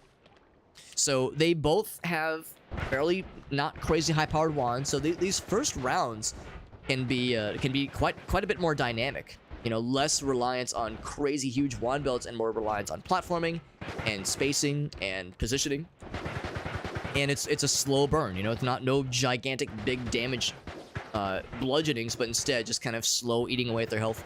Very much a war by attrition kind of encounter here. They both have the bouncing burst. I thought at one point one of them had some kind of fireball, but maybe they tried the fireballs earlier and ran out of stock. It's hard to say. Elbo actually behind the 8 ball here, health-wise. I think Flame has got this in the bag so far as he doesn't get screwed over by the damage field closing in on him too much. Flame has got it. Actually, that's exactly what happened to Elbo. He got by the damage field. That damage field does a lot of damage very quickly. It's not one of those, it's not like in, I don't know, PUBG or Fortnite where, like, it does, like, a little bit of damage, kind of tick by tick. If you're in there for, like, more than a few seconds, it's gonna really chew your ass up. So, that was round 1. Elbo got, and, Flame took the dub on that first one. And again, that round 1, this first couple rounds, it really has a more focus on... we're going to give you like very minimal tools, and we're going to dump you in obviously for a for just a quick match, and it's all about positioning. It's all about trying to like if you have a teleport one, trying to be quick with your teleports and your movements. Otherwise, if there's no teleports, then you're just trying to like not run out of levitate juice. Keep an eye on your wands recharge and just hope for the best. Or I guess mana in particular, keep an eye on your mana and hope for the best, and just try to outmaneuver your opponent. To be honest, that's actually one of my favorite things about Noita PvP is I really like the early rounds, because for somebody like myself, I only have a couple 100 hours in this game. compared to somebody like, Cali earlier, Ceresis, who has presumed at least, I don't know, maybe 1,000 hours in the game. They're very, very knowledgeable about this game. Somebody, if I were up against Ceresis, I would have no chance. But at least those first couple rounds, there's only so many things you can do with bouncing burst and fireballs. So the most genius Noita crafters in the world can only do so much with, very basic tools. So it's kind of an even playing field from a wand building capacity perspective. So I really like those first couple rounds because it's like we're all just cavemen with rocks and sticks beating the shit out of each other. No one's able to cobble together a tactical nuke yet, but in a few rounds we will see exactly that. Looks like Flame. Oh wait, no, here we go. Albrado's picking up their card. I wonder if they're gonna go for random perk. That's what I usually go for. Freezing. What's it called? Something freezing field. Freeze field is actually not a bad one, especially for these arenas that have lava and acid, or even the enemy builds. If they start if Flame starts throwing acid, or any kind of dangerous liquid towards Albrado, then that freeze field's really going to protect him. It also could be a hindrance because it means liquids will freeze around him in any capacity, which means if like a bunch of water's around him, he could accidentally get encased and get stuck inside of them, which will leave him vulnerable to getting got by whatever Flame has to throw at him. So on the one hand, it protects you from the dangerous liquids, which is great, but it also can get you trapped inside of like a series of droplets of other liquids like water or toxic waste or something like that. So it's very easy to get stuck on just a random ass pixel, and that's all it takes to to get caught up by something. I'm going for looks like a series of Spitter Bolt and also Magic Missile, I think, at one point. Didn't see what Albrado had. We'll pay attention to Albrado, see what he's got. They're starting out pretty close to each other. And they see each other. Oh, not a direct hit, but enough to get a stun. Although it looks like Flame also took damage there. I wonder if he hit a wall with that Magic Missile and hit himself. That noise that I'm hearing sounds like there's something that's empty, like something that's not firing properly. So I don't know if that's a desync issue on my end, or if he truly did forget to put something on that one. I suspect it's probably more the former. Flame seems like he knows what he's doing. Neither player wanted to get too close just yet, but that damage field, the enclosing field is gonna come in hot pretty soon here. That was weird. That was weird that the statue was showing it's doing damage to Flame. I wonder if that's a desync issue on my end. Oh no, actually that did do it. I wouldn't expect the statues to damage the kicker in that sense, because yeah, using the statues to kick into Stivari when he pops in, that kind of thing. Using telekinetic kick. Using telekinetic kick as a way to get trick kills on bad guys is awesome.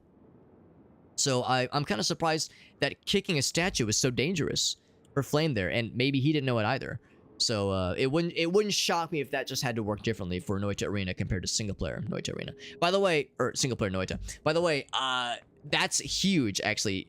Flame going for living on the edge. Once he gets low health, you do 3 times damage. That's awesome, especially as things get higher into the as the health pools get large. That's gonna get really interesting. It's not like Glass Cannon where you have permanent low health and you do crazy damage. This is one that's only gonna pop in when Flame is in the danger zone. So that's gonna be really interesting. The other thing worth mentioning is that what was it? Albrado, I think, picked up something else that caught my eye, but I didn't get a chance. I didn't get a chance to double check to see what exactly it was. I was too busy getting excited over living on the edge, which is very exciting. There was something Albrado was like about to grab. Oh, it was the is it Bloodlust? I think it's called Bloodlust. I think they both probably bought it, if I had to guess. We can't see what exact wands they're building. Normally you can. I think I've got a bit of a bug on my end with Noita Arena, because normally you can see the wands they're building, so it's kind of an odd one. But what we do know is that they have I don't know if it's called Bloodlust or if it's called something else, but I think it adds like plus 44 damage, which is awesome, to whatever projectile you put it on. But also it allows any spell you put it on to damage you potentially. Some spells are always dangerous to the player. Saw blades, acid, lightning, unless you have the right immunities, that kind of thing. Whereas other projectiles are safe against the player. So bouncing burst and I don't know, triplicate bolt, spitter bolt, like all the usual kind of like standard projectiles. You can't be hurt by those unless you put something like phasing or bloodlust on them. So Bloodlust does crazy damage, but it makes it dangerous for you, the player. But the good news is, again, these are quick rounds, and we don't need something that is long-lasting and sustainable. We need something that does big damage real quick, and that's exactly what we like to see in Noita PvP here. So something like Bloodlust is a really powerful choice, and a very wise choice. Even though it's dangerous, I mean, danger is the name of the game, baby. Danger is the name of the game. So here we go. Look at that. Starting off real strong there. Flame doing some pretty solid damage to Elbrado, although I'm not counting out Elbrado just yet. Answering back himself. Flame just being very spectacular here. Wow. Flame being very spectacular with his build. I didn't actually see what Elbrado was hitting Flame with. But I mean, it was definitely doing damage. So I just couldn't see. Maybe I was just kind of switching back and forth in my view too much. Oh, what's up, Evasia? Evasia is the developer for this mod. Sounds like there might be something going on with the mod. That's fine. That's fine. Honestly, it's not necessarily a downside. It's like it kind of adds an air of mystery, you know? With the spectators and whatnot. Sometimes too much information is overwhelming. And also it like, I don't know, I kind of like the idea of trying to really pay attention and trying to like analyze their build. Of course, we do have this. We do have the panel view in the Holy Mountain, which obviously helps. But I don't know. I like the idea of trying to like gather clues and kind of piece things together. It's like a puzzle from a spectator's perspective. I don't think it's a bad thing at all. So I'm gonna play the it's not a bug, it's a feature card on this one. I'm about making a Spark Bolt build. Always a solid choice. Some people kind of shit on the Spark Bolt rapid fire machine gun build, but it's reliable and it's a mainstay for a reason. So you really can't go wrong with a Spark Bolt machine gun in your arsenal at some point. Flame living up to his namesake by throwing more fireballs around. There we go. Yeah, he's got that bloodlust, and it looks like, did I see he's putting a what is it called? The laser emitter on the projectile over wands. Yes, I was seeing that earlier. Yeah, it's like we can see what they might pick up. That's actually sick. I love that. I love that so much. That looks so cool. The only downside with this is that the triplicate bolt, those projectiles don't last all that long. So as sick as this looks, it's not gonna like those laser emitters aren't gonna stay there for very long in the world. Those laser emitters, I'm blanking on what they're called. They do a crap ton of damage, but they're best if they can stay put and kind of cause area denial against somebody. But still, just launching a field of them at somebody, like just a giant burst of them at somebody, is fucking terrifying. So, and let's not joke. It will do a lot of damage. It's just kind of a non-standard use, I think, of that kind of spell. So it's like a very brief but spicy area denial. I think that's awesome. I love that build. I think that's really cool, and it looks so pretty. Like, it looks so cool, all the different particles flying out like that, and all the different lasers getting blasted out. Yeah. It's like, I feel like it's especially, maybe it's less of an issue for the smaller, like, because there's different flavors of wish I could remember what that exact spell is called, but there's different flavors of that laser emitter kind of build or kind of spell type, and some of them are much larger and reach much further. So maybe like if you're gonna have the smaller one, just having a bunch of smaller ones to launch quickly and have them dissipate quickly is not a bad approach. Cause yeah, but yeah, whenever I think of those like big lasers, I think of using that to like really do like area denial. So especially in those like more narrow corridors, you see your opponents go in towards like a corridor where like maybe a choke point. You pop some of those to ideally either damage them or stop them in their tracks, force them in another direction that might be more advantageous for you to take advantage of. Oh, is that concentrated fire? Concentrated spells, that is? That is enormous, actually. For Elbrado, that might be enough to, to more than overcome any disadvantages to his build. Oh no, okay, well, I mean, I can't emphasize enough. Concentrated spells for all of us who are, maybe not like myself. If I'm kind of like not as experienced with this game compared to some of the other pros in the scene here. Concentrated spells is a easy get. It's like it's not always the best choice, but for me it's like that perk has allowed so many runs to go from to go like, oh, this has potential. because the extra damage is extraordinary. Like they say, it's lower spread, which is not necessarily a bad thing, and the increased cast delay is not great. But yeah, the damage differential is enormous. It's so powerful. But that being said, that can't protect you from the lasers that Flame has in their one.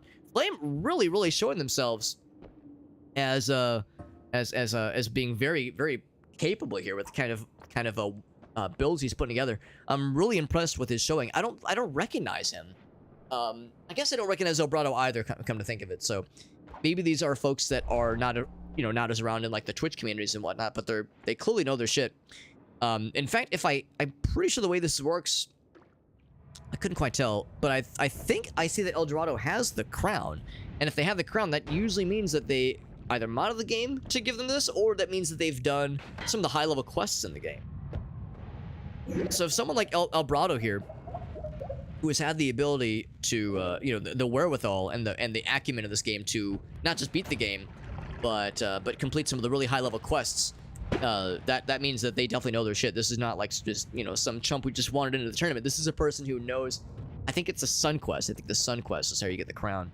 So yeah, that's someone who really knows their shit here. In the Hisi base for this particular arena match here.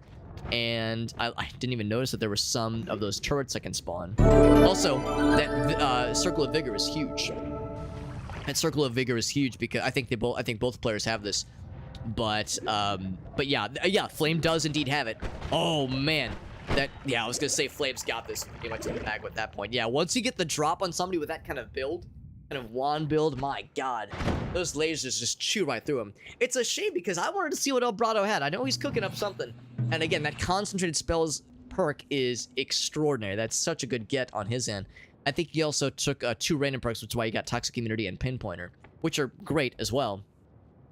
So yeah, Flame really showing himself as being something special here. Let someone else join in our little group chat here. By the way, shoutouts to Variax, Big V. What's up, buddy? Thank you for that raid, my friend. We got Callie over on over here as well. Callie, I love watching your match earlier, and yeah, I definitely recognize your name, Callie. I was like, that's a person I've seen around before. So yeah, your match was really fun to watch, and very much GG's for you and for Joe. Looking forward to watching more of how you continue to do in the tournament, because that was really fun. Let me get back to the game here.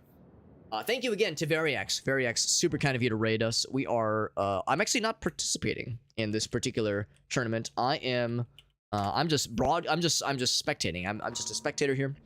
So I'm a big fan of Noita. That's what we're seeing here. This is Noita, one of my favorite roguelikes. Really just one of my favorite games in general. It's a really solid game. You play as a wizard or I guess witch. I think the word Noita is Finnish for witch. So you play as a witch that enters this world. You have a few basic spells, but you have the ability. I'm sorry, a few basic wands, but you have the ability to find new wands and find other spells and combine them in interesting and wild and strange ways to help explore the world and take down bosses and learn more about the world in which you find yourself. It's a really cool game, and I love it a whole bunch. This is a heavily modded version of Noita. This is actually a multiplayer mod for Noita called Noita Arena, made by Evasia Dev, who is on Twitch. And she's actually participating in this tournament as well. This is a PvP mod where it's actually Noita Arena is what it's called, and it is an arena PvP. You can have, I think, up to 4 players facing off against each other, but right now this is a 1v1 arranged tournament. This tournament is not being organized by myself. I'm just along for the ride. I'm just commentating and am helping to kind of run the show here. But Alias Bot on Twitch, he is the main force behind this tournament. He organized it, did all the legwork to get all the logistics worked out, and he himself is also participating. He is live right now. He is broadcasting his perspective as he plays his matches. And I'm not playing. I'm just here as a commentator, as a spectator, try to kind of commentate and offer insight into what builds each character might be going for, and try to kind of outline certain aspects of the game, especially for people that are maybe new to Noita or maybe not as familiar with the game. And we were watching a series of matches between Flame and Elbrado. Like Callie just said, I actually didn't realize this, but Flame was in the semifinals for last month's tournament. So Flame is very much a well-trodden member of this community. And I noticed this about Elbrado. Elbrado does have the crown and the amulet. So does Flame, which makes perfect sense. Those, if you have a character that have both the amulet and the ruby inside of it and the crown, that means they've done the high-level quests in this game. These are definitely people that know their shit with this game. So that's like the universal sign of like, oh shit, we're watching a pro do their shit here. Variax, I see you were playing some Borderlands. I've really been enjoying the, selfishly, the Morrowind streams. I'm a diehard Morrowind fan through and through. But Variax does a lot of cool games, lots of old school, like immersive sims, that kind of stuff. Some Borderlands as well, not, you know, super old, obviously. I know they've done some Thief. They've done, pretty sure some Fallout. Lots of a nice combination of old school, either old school games or like stuff kind of inspired by older classics, which is nice. As well as some newer things thrown in for good measure. He has a great YouTube channel. He's a busy and multifaceted content creator. And Variax, you were actually one of the first people ever years ago. I'm not trying to say that we're old, but you were one of the first content creators years ago that rated me on Twitch, and I remember that. I treasure that fondly. I think that was really sweet of you, and it was sweet of you to rate us now. I really appreciate you, homie.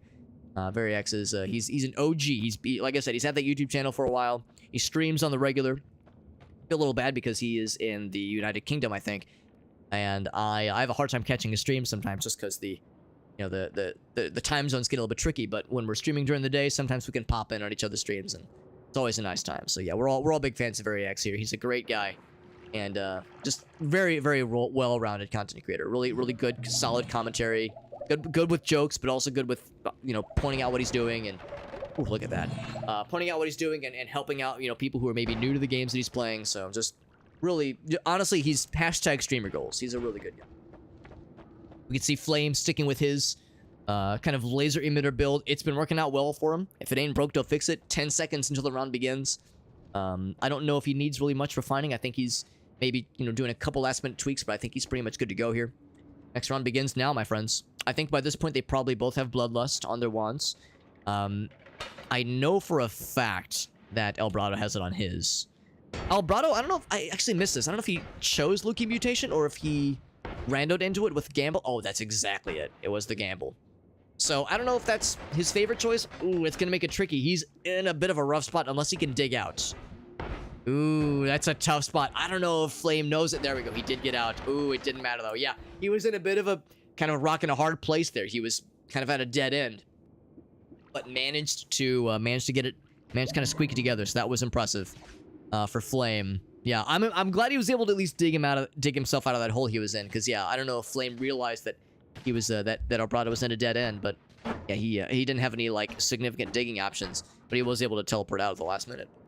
Yeah, those lasers, man, those lasers just chew him up.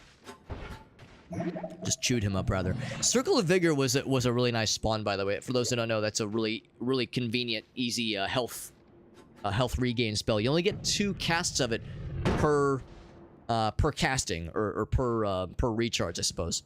So you can't just spam it all the time unless you have the Greek letters, or if you have Circle of Vigor as an always cast. But generally speaking, it's a limited quantity thing, so you can't rely on it too much. But it is very nifty, especially in something like Noita PvP where you gotta go fast. You gotta go fast, and you gotta like. There's not a lot of like waiting around trying to like angle a health bolt to boomerang back at you. A lot of times you gotta just kind of throw caution to the wind here. Picking up the electric stone, probably not a bad idea in the off chance that Elbrado does pick up some kind of electric damage, especially because he has electric immunity already himself. So he would be well poised to pick up some kind of maybe lightning bolt or electric arc, some kind of electric based projectile spell. So we'll see what he has in place here. On my end, I don't know if this is an issue on my end. I suspect it probably is. I'm hearing the sound that sounds like his spell like isn't firing correctly, like he's out of something or doesn't have the mana for something. I suspect it might be a sync issue on my end, perhaps, because I don't think he would just be aiming his wand and shooting nothing. I think it is doing something.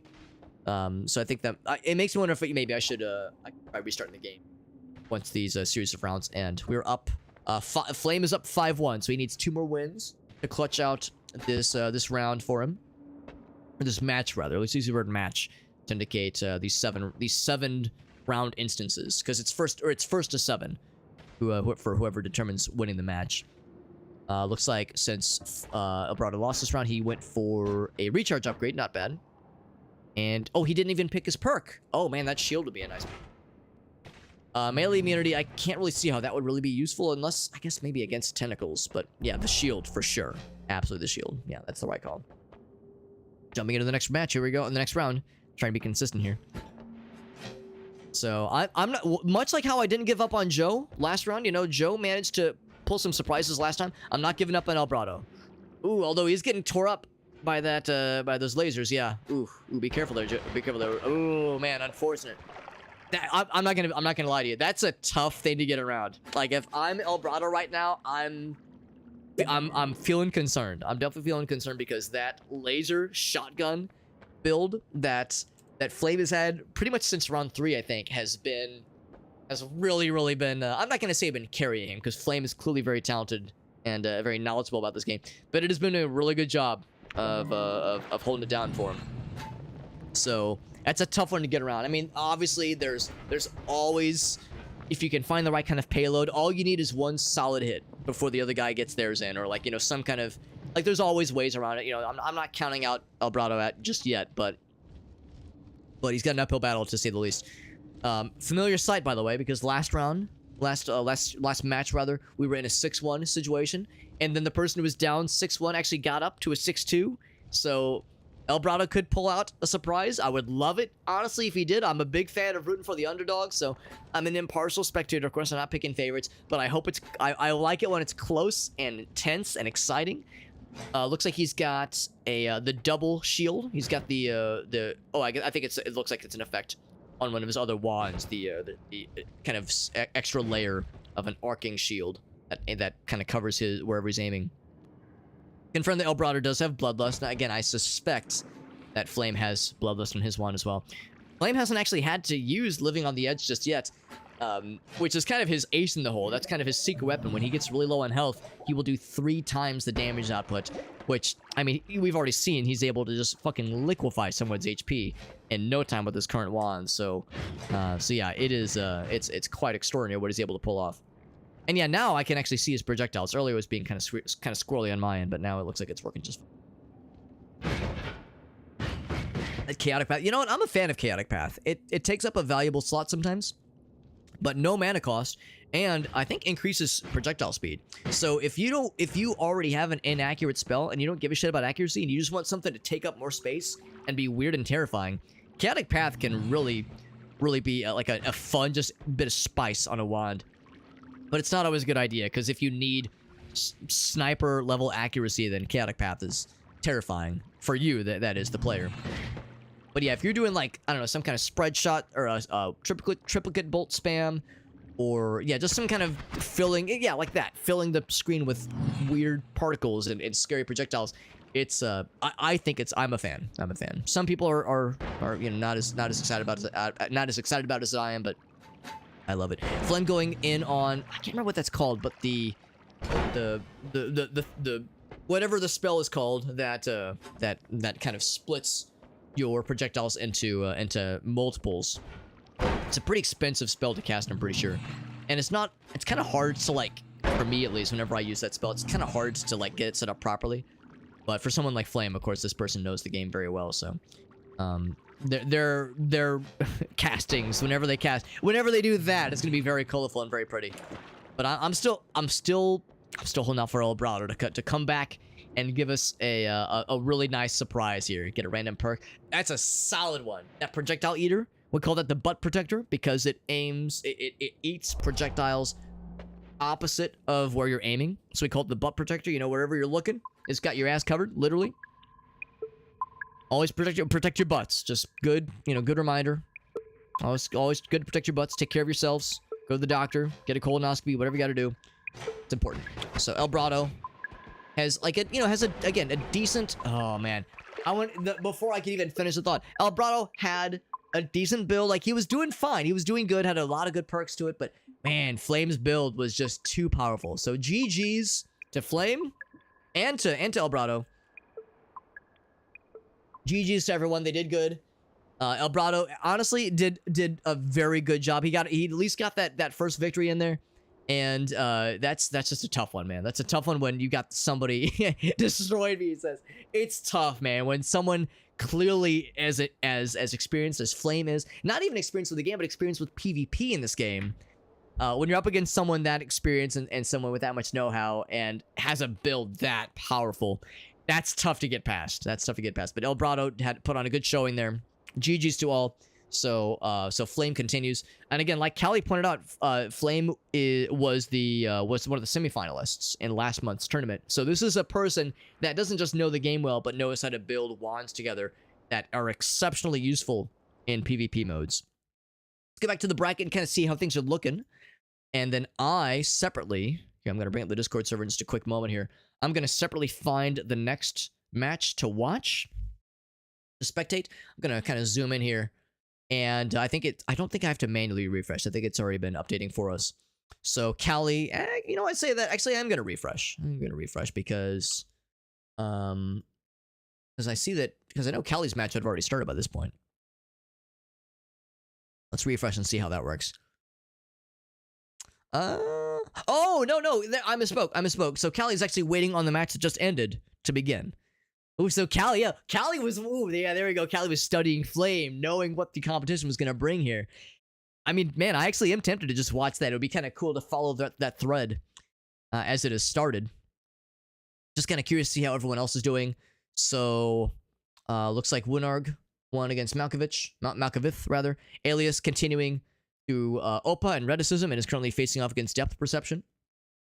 Robigus, that's the guy who I faced off against last month, and who, you know what? They always say, if you're gonna lose to someone really good, and I lost to somebody really good, as you can see here. Robigus is a force of nature in this game, and it fucking shocked the hell out of me last time, because Robigus very handily took down Vex, and Vexless is a professional in this game. He is a fucking wizard. I've watched his streams, I've seen what he's capable of, so the fact that Robigus took down Vex had me terrified. And he looks like he's up against Evasia, who, and of course she is very much a mainstay in the community and made the mod, so we're watching here. Phillips and Hexy going off against the losers brackets here. So people like Joe and Elbrado are going to continue in the losers brackets, of course. All good stuff. All good stuff. All right, so I'm going to see if I can join into. We've kind of gotten a bit of a little breather, or not even breather, but a little summary of what the bracket is looking at right now. I'm going to switch over back to the games. I'm going to see if I can join. Oh crap! One sec, I have to copy paste. I think the issue is that if you copy paste and you include, or if you copy the code, the join code, and it includes an errant space, it will not paste correctly. So I'm going to stop spectating. I'm going to leave the lobby, and I'm going to say join with code. Bam, join lobby. So we are set. Spectator mode. Enter game. All right. So now we get to watch. Since we watched Callie, we watched Flame do their thing. We're going to watch Flame and Callie in their own respective matches. We're going to see them face off against each other. Ceresis won the match against Joe earlier, and Flame won the match against Elbrado just now. Now we are following through and seeing how this next match will go. Let me go ahead and do a quick comment in the Discord. So, I'm sorry, I'm alt-tabbing really quick. Spectating match with Callie and Flame. There we go. Just kind of indicate which one I'm spectating if anybody's curious. More for Alias and Evasia, since they're kind of helping to kind of run this tournament here. So yeah, since it's kind of a nice opportunity, since we get to watch their previous matches, we're kind of following this thread to see how these gamers continue to game, and now we're seeing these forces of nature, Clash of the Titans, face off against each other. Also, I didn't notice this earlier, but I'm noticing it now. I really like how for the Scarecrow, I like how it has the profile picture of your opponent up on the Scarecrow. It's like a punching bag with your opponent's face that you're just wanting to wail on. That's kind of a fun detail. Give me 1 second. I'm gonna alt-tab just one last thing. Now we are set. Let's get this round going. So, much like the earlier rounds, the earlier first rounds. Oh, actually, you know what? I spoke too soon. Flame actually has something a little bit different. I saw that Callie had the Spark Bolt.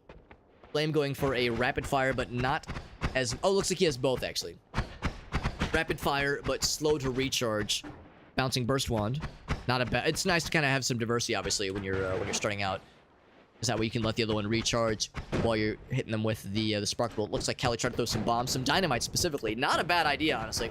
The unfortunate thing about dynamite is that it's got a pretty short fuse, so it's kind of hard to throw from a distance. I think he did get a single hit, or they did get a single hit on Flame with one of them because it took a bit of a chunk out of him health-wise. I think it's 20 charges for one of those dynamite bundles.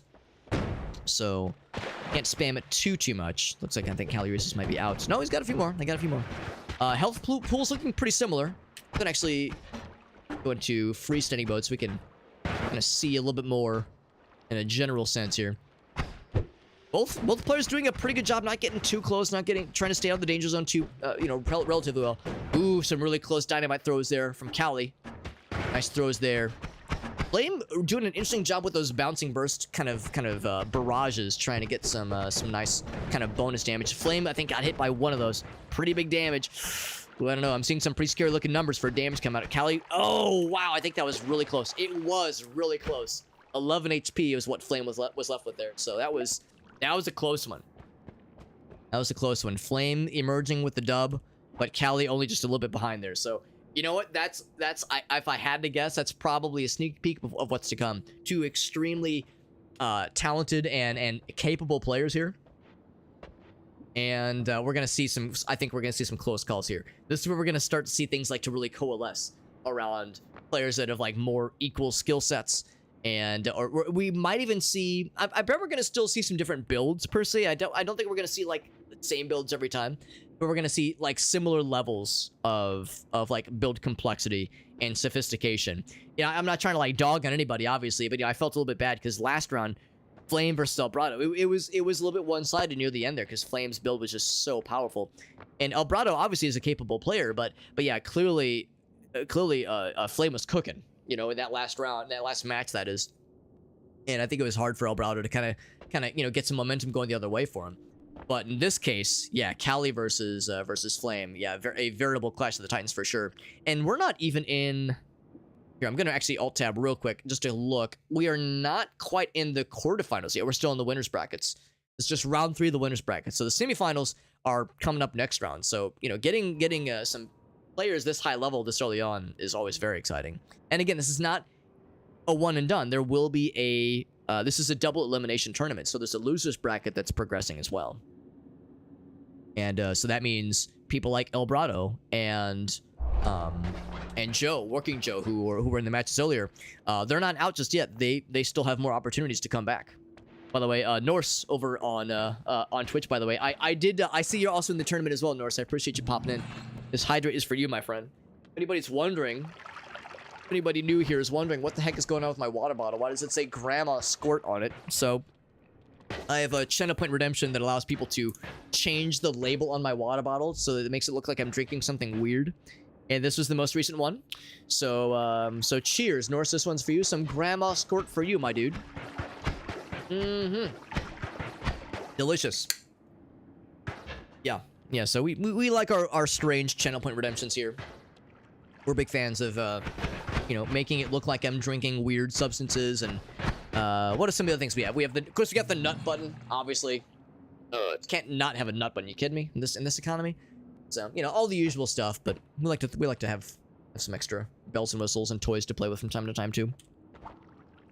The power of post-it notes, man. Post-it notes, honestly, any streamers or content creators listening in, and you want to like spice up your stream in some way, post-it notes on stuff, powerful utility that can really come in clutch. Here we go. Next round coming in real hot. Each player starting very close to each other. Action coming in immediately with no hesitation.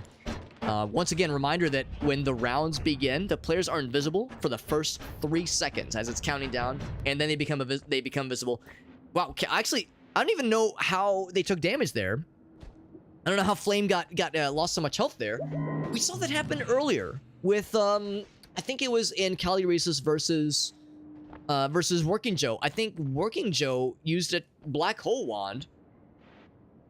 And, oh, was it a statue? Oh, that's probably what it was then. Because, yeah, we saw something like that happen last time, or in a previous match. And as a spectator, I was like, what the hell? Because, yeah, somebody used a black hole and just suddenly took a fuck ton of damage. The statue got him, right. And that's another thing that happened also in the Working Joe versus Ceresis match, where I think Joe tried to kick a statue up towards Cali, but because the kick, I guess the physics of it work a little bit differently in main Noita versus PvP Noita, where if you're kicking the statue, it actually can damage you. Oh, Norsa's talking in chat? Oh, okay. I was like, wait a second. Because I saw him earlier. Yeah, wrong chat. It's okay, it's okay, Evasion. It's okay, you're doing great. We're all bouncing around different windows. We're trying to keep track of everything. But anyway, yes, I think the statue kicks, they're more dangerous against the kicker. Because in normal Noita, if you kick a statue up at a bad guy, the person, the entity you're kicking it towards, like Steve, will take a lot of damage, but it's safe for you, the player. I think for Noita PvP, it is no longer safe. So yeah, if a statue is flying around, it works like a loose chunk from like an earthquake spell, where it can do gigantic physics damage against you. Yeah, Alias talking about Norse, yeah, Norse was hanging out here for just a moment here. I think they probably got a match starting in pretty soon here, because Norse is in the tournament, and Evasia is in the tournament, and it's worth noting. You know, we're talking about. Oh, sorry, I'm just do a quick shout out to a couple folks. So Alias, quick shout out for Alias right there, as well as Evasia. So Alias is the person running this tournament. He's running this tournament, and he's also participating in it himself. He might be about to start a new match right now. So if you wanted to see Alias's perspective as he's gaming in a match, you know, my perspective is a spectator. I'm just commentating. I'm just watching the players, trying to have eyes on the rounds and offer, you know, just a different perspective, hopefully. And especially for me personally, I'm kind of not as experienced with this game compared to some of these other pros. I've got a couple hundred hours in the game, maybe 200, maybe 300 hours. Ceresis, Flame, they probably have 1,000 hours in the game. So, you know, my perspective is hopefully unique in that, you know, I'm not quite as, I'm a little bit, you know, funky fresh, I like to think. Not quite as well trodden as some of these professionals here. But Alias is in the tournament, Evasia's in the tournament, so their perspective is going to be gaming. You know, they're trying to go for some dubs. I'll be honest, we were having this earlier where I actually couldn't see what Ceresis was casting there. Cali took that round as well, and yeah, we had this earlier where we hear the sound. We hear the sound that makes it sound like, wow, that's quite the wand. That is a wand. Wowzers. Wonder if they're gonna buy that one. We're hearing the noise that sounds like they're running out of mana or running out of charges for something, but clearly Ceresis was cooking. They were doing something. So for some reason, I think there's sometimes a desync that happens where that prevents us from seeing the projectiles. Sometimes at least. But whatever Ceresis was doing there was nice and dangerous, and yeah, Flame, who again is clearly a very capable player. Looks like he's retooling this build. He's finished his match. Gotcha. Okay, yeah. So it sounds like they're coordinating some after match details there. So anyways, yeah. So Alias has been working hard to organize this tournament and also participate in it, so that he can you know, have some skin in the game. I don't think there's any money prize for this tournament. I think this is just, you know, just for funsies, just for the community to have something fun to do. But I think Alias said earlier that he was thinking he might have a cash prize or a prize pool for the next tournament that will happen maybe next month, as soon as next month. So we'll see what he has in store for that. But Alias is participating in this tournament, as is Evasia. And again, Evasia is the genius mad scientist that made this mod that allows this PvP wonder of nature that we're seeing here. Is that Evasia is the mad scientist that cooked this all up together, and taking a very single player game, a very complex single player game like Noita, and allowing it to be not even multiplayer but PvPable is a shocking achievement. So we're all grateful that Evasia is one of those nice humans that is presumably like on the pro humanity side. Like they're like those mad scientists that are not going to take over the world probably, and you know, lead us all into doomsday, nuclear, fucking doomsday scenarios. Evasia's like one of the good homies that's gonna, you know, not fucking send us to the Stone Age probably. I think. I mean, I could be wrong, but I'm pretty sure Evasia is one of those good bad scientists. Very much the Dr. Light, as opposed to a Dr. Wily, you know, for those Mega Man fans out there. We all know what I'm talking about, right? Evasia's the goated, yeah. We're all big fans. All big fans of Evasia. And again, not just the Noita Arena, Noita Online, she's made a bunch of other incredibly good and comprehensive Noita mods, and also mods for other games. So yeah, I'm constantly shocked and a little bit afraid of Evasia's gigantic brain and what she's capable of, because goddamn, the fact that one person can make so many cool things for these great games like Noita is really something special. So we're all very happy to have, we're all happy and lucky to have her. Just really a great asset for the community, and I wouldn't have it any other way. Can't say enough good things about her. And she does stream from time to time as well. She has her own Twitch channel as well, so make sure you give these people a follow, Alias and Evasia. I don't think Evasia's streaming right now. I think I heard her say that, yeah, she doesn't have OBS set up right now, but if nothing else, like, follow her Steam Workshop page. Like, she makes incredible stuff. I just cannot emphasize that enough. Looks like Flame went for the mana recharge upgrade. I probably would have done the same, honestly. Oh, did he get phasing? Yo, he got phasing, which is really good. Really, really good one. It doesn't mean that he just doesn't take damage from projectiles, but it definitely, I think it means some projectiles will just kind of miss.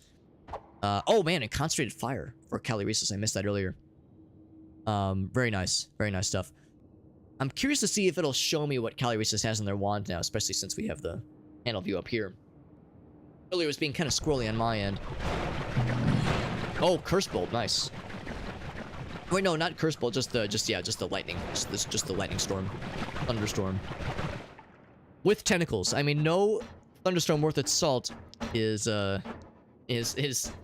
anything without its tentacles.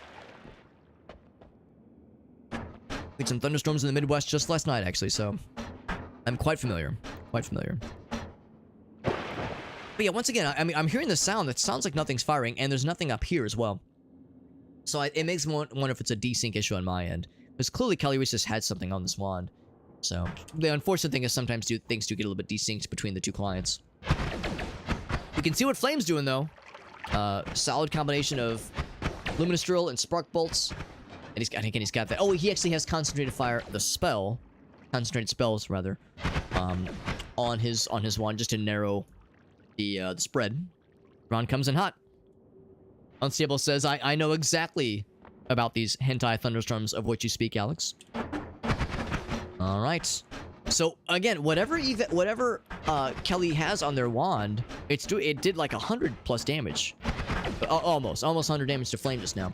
Flame, although nothing to sneeze at right now, pulling in some heat against Callie as well. Both done about the same amount of damage to each other, but Callie has a bigger health pool, for the time being at least. Ooh, I was gonna say, that could be dangerous, and it is dangerous. It's getting real. Yeah, they're both getting pretty low. Callie a little bit, or actually no, I'm sorry, Flame was a little bit lower. Callie did manage to clutch it out, but that was a close one. That was a close one. Heard shattering glass just now. Not sure what, that was probably just the arena despawning. Yeah, the hentai thunderstorms. I know them too well. Unstable. I know them too well from personal experience. Know it all too well. Oh man, the chaos dice. What an odd thing to see. What an odd thing to see spawn. I mean, I don't think anybody's gonna grab it. I mean, it's like a fun, unpredictable thing to throw into a match, but I can't really see it having much use. Did he get an extra life? Oh, yes, he did. Yes, he did, which is a really powerful choice in PvP. It's good, really, across the board. Just a good perk. But yeah, I mean, that's going to be really nice in PvP. Now, the downside is I don't know if it will only work for the next round, or if you always have it. I guess we'll see. Because some of the perks do function differently. In fact, they kind of have to function differently in some cases. And Noita PvP could, when compared to, like, just standard, vanilla, run-of-the-mill Noita. I'm going to keep looking back at Callie, though, because I really want to see whatever they have on this wand. They have a couple different wands, and we were able to see the effects of the other wand they were throwing out. Spells they were throwing out, that is. Including lightning, obviously. And I'm keeping an eye out because I think there's still another perk that hasn't been decided, right? Because yes, because Callie's won 3 matches so far, so Flame has the ability to get three perks. That's nice and scary for everybody involved. Another classic case of a spell combination that is very entertaining, you know, from a spectator's perspective, and is chaotic and weird but is unpredictable and is dangerous for the player. But I mean, the idea is if you make something chaotic and dangerous enough, it'll be dangerous for the player and also dangerous for your opponent. So it's like, if I can fire this off and have the payload go off far away from me, then that's all I care about. I guess sometimes that's how it goes for the PvP way of life in this game, in this mod, that is. There we go. Actually, I did see the effects up on the screen here, so I think we are ready. We are Gucci. Starting real close to each other. Interesting that the looks like the potions sometimes fall over and break on their own. So Callie, taking a, oh, that's actually not good for Callie. Taking a bit of fire damage there at the start. Be careful about those exploding mushrooms. Obviously, they can be scary. So Callie took some damage early on. So did Flame. I think Flame's damage that he took was direct from Callie's spells. They started pretty close together. Looks like Flame's trying to maybe find some extra wands in the overworld, because you can find wands and even hearts in the overworld during a match. Flame trying to... Now again, I'm hearing this weird noise. That noise you're hearing? That's the noise of either not enough mana or like out of stock for a spell. But I'm pretty sure they are not out of stock and they're not out of mana. I think they are using spells, but there's like a weird desync thing where I actually can't see exactly the projectiles. So after this match ends, I'm going to restart the game. There we go. We saw that one, obviously. So now we're seeing some heat. Okay, so I think we're back into play here. Callie taking big damage. Yeah, that's it for Callie that round. GG's to Flame. Flame was starting to fall a little bit behind in the amount of wins here, but he won that match, and now he's probably feeling a little bit more confident, which is great. So GG's to Flame on that one. It's fairly close, 3-2. You know, these last couple rounds we were seeing a pretty big difference between maybe a 6-1 or a 6-2 differential, but now we're starting to see a bit more of a cohesive and close matches, which is great. Are all spells available, or is only a subset available at the start? I think the way it works is that if you're playing just vanilla Noita, you have a somewhat limited, I'm not going to say a limited, but you'll have a few spells unavailable in standard Noita, unless you're doing the daily run. The daily run is a standard C that everybody has available for 24 hours. If you're doing the daily run, I think all spells are truly available. But there are some spells, that are only available in Noita community, that is. In Noita vanilla, that is. In Noita vanilla, there's some spells that are only available when you defeat certain bosses, that kind of thing. In Noita PvP, some spells I think are off limits. Although I think it's up to the organizer, like the settings that you're using for the matches and for the tournaments to disable certain spells. So I think the Greek letters are disabled. I think at one point I thought Explosion Immunity, the perk, was disabled, but we saw Explosion Immunity earlier, so that perk is not disabled. So like we can see, Flame's just going through the wall on my screen because of he's digging through the walls, obviously, but it's not showing necessarily. So yeah, I think there are some spells that have been disabled for this tournament. I don't know if they're disabled because they're disabled from Noita Arena in general, or again, just for this tournament, but yeah, there's definitely some that are not available here. So yeah. So, okay, so it's a bit of an issue. Yeah, I got you. Yeah.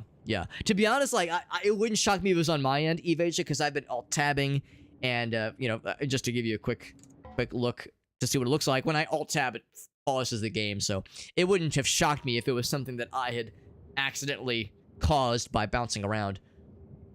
Any kind of multiplayer, and I'm assuming it's got to be peer-to-peer, obviously, so it's like any kind of multiplayer peer-to-peer kind of situation here.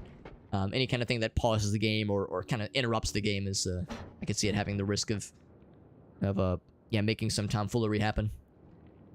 But that's the joy of these kinds of, again, a heavily modded version of an indie game that is, this game is great, but it's also, there's a lot of complexity to this game. There's, when the game was first announced, one of the big taglines for Noita was every pixel is simulated, which is to say every speck of dirt or speck of sand or bricks in the walls or fire or like drops of lava or water, like everything is simulated. Everything has potential to interact with the world around it, and there's a lot going on with this game. Not even just like the crazy spells we're seeing, but the way that water physics work in this game, or liquids in general, and the way that things like, I don't know, oil catches on fire and burns, and water puts out fire but causes steam to get emitted. there's just a lot happening in this game. So just on its own, this is a very busy game, and then you on top of that you add some peer-to-peer networking through mods, through Steam Workshop mods specifically, to up the ante and add even more complexity into the mix. It's a lot. It's a lot to go for sure. Looks like Callie is, I don't know if they actually need more gold, if they're just fucking around, but they're trying to get something to proc from that gold orb. And Flame is just digging, continuing to dig through the floor. He looks like he's going for that, I can't remember what the name of that spell is, but that Dark Flame spell. Oh my god, he's digging so much. I just love how on my screen he's just like sinking through the floor, but... Oh god, is he trying to retrieve things that he lost? Oh my gosh, ridiculous. And of course, if I wanted to, I could go into free look mode, but that doesn't really make too much sense. So it looks like Callie's indicated... Oh wait, no, I'm sorry, that was Flame who indicated they're ready. The Flame is waiting, or is still getting things set up. Looks like Flame is indeed... I'm sorry, Callie is indeed getting themselves more money. I think the gold... Oh wait, no, the gold... Yeah, the gold amounts are different, and they are properly synced. It's like, I don't know what they need all that gold for. They can definitely afford any of these. Oh wow, lots of LARPA. Oh my god, and heavy shot. Good lord, great googly moogly. I don't know if they want to do anything with this right now, or if they want to wait till next round. But yeah, I could see why they wanted that one, because that one has some crazy spells on it. Heavy shot and LARPA, downwards facing LARPA, I think was one of them. I mean, that's just terrifying, and also foolish if you want to like live, if you want to survive, but great for PvP.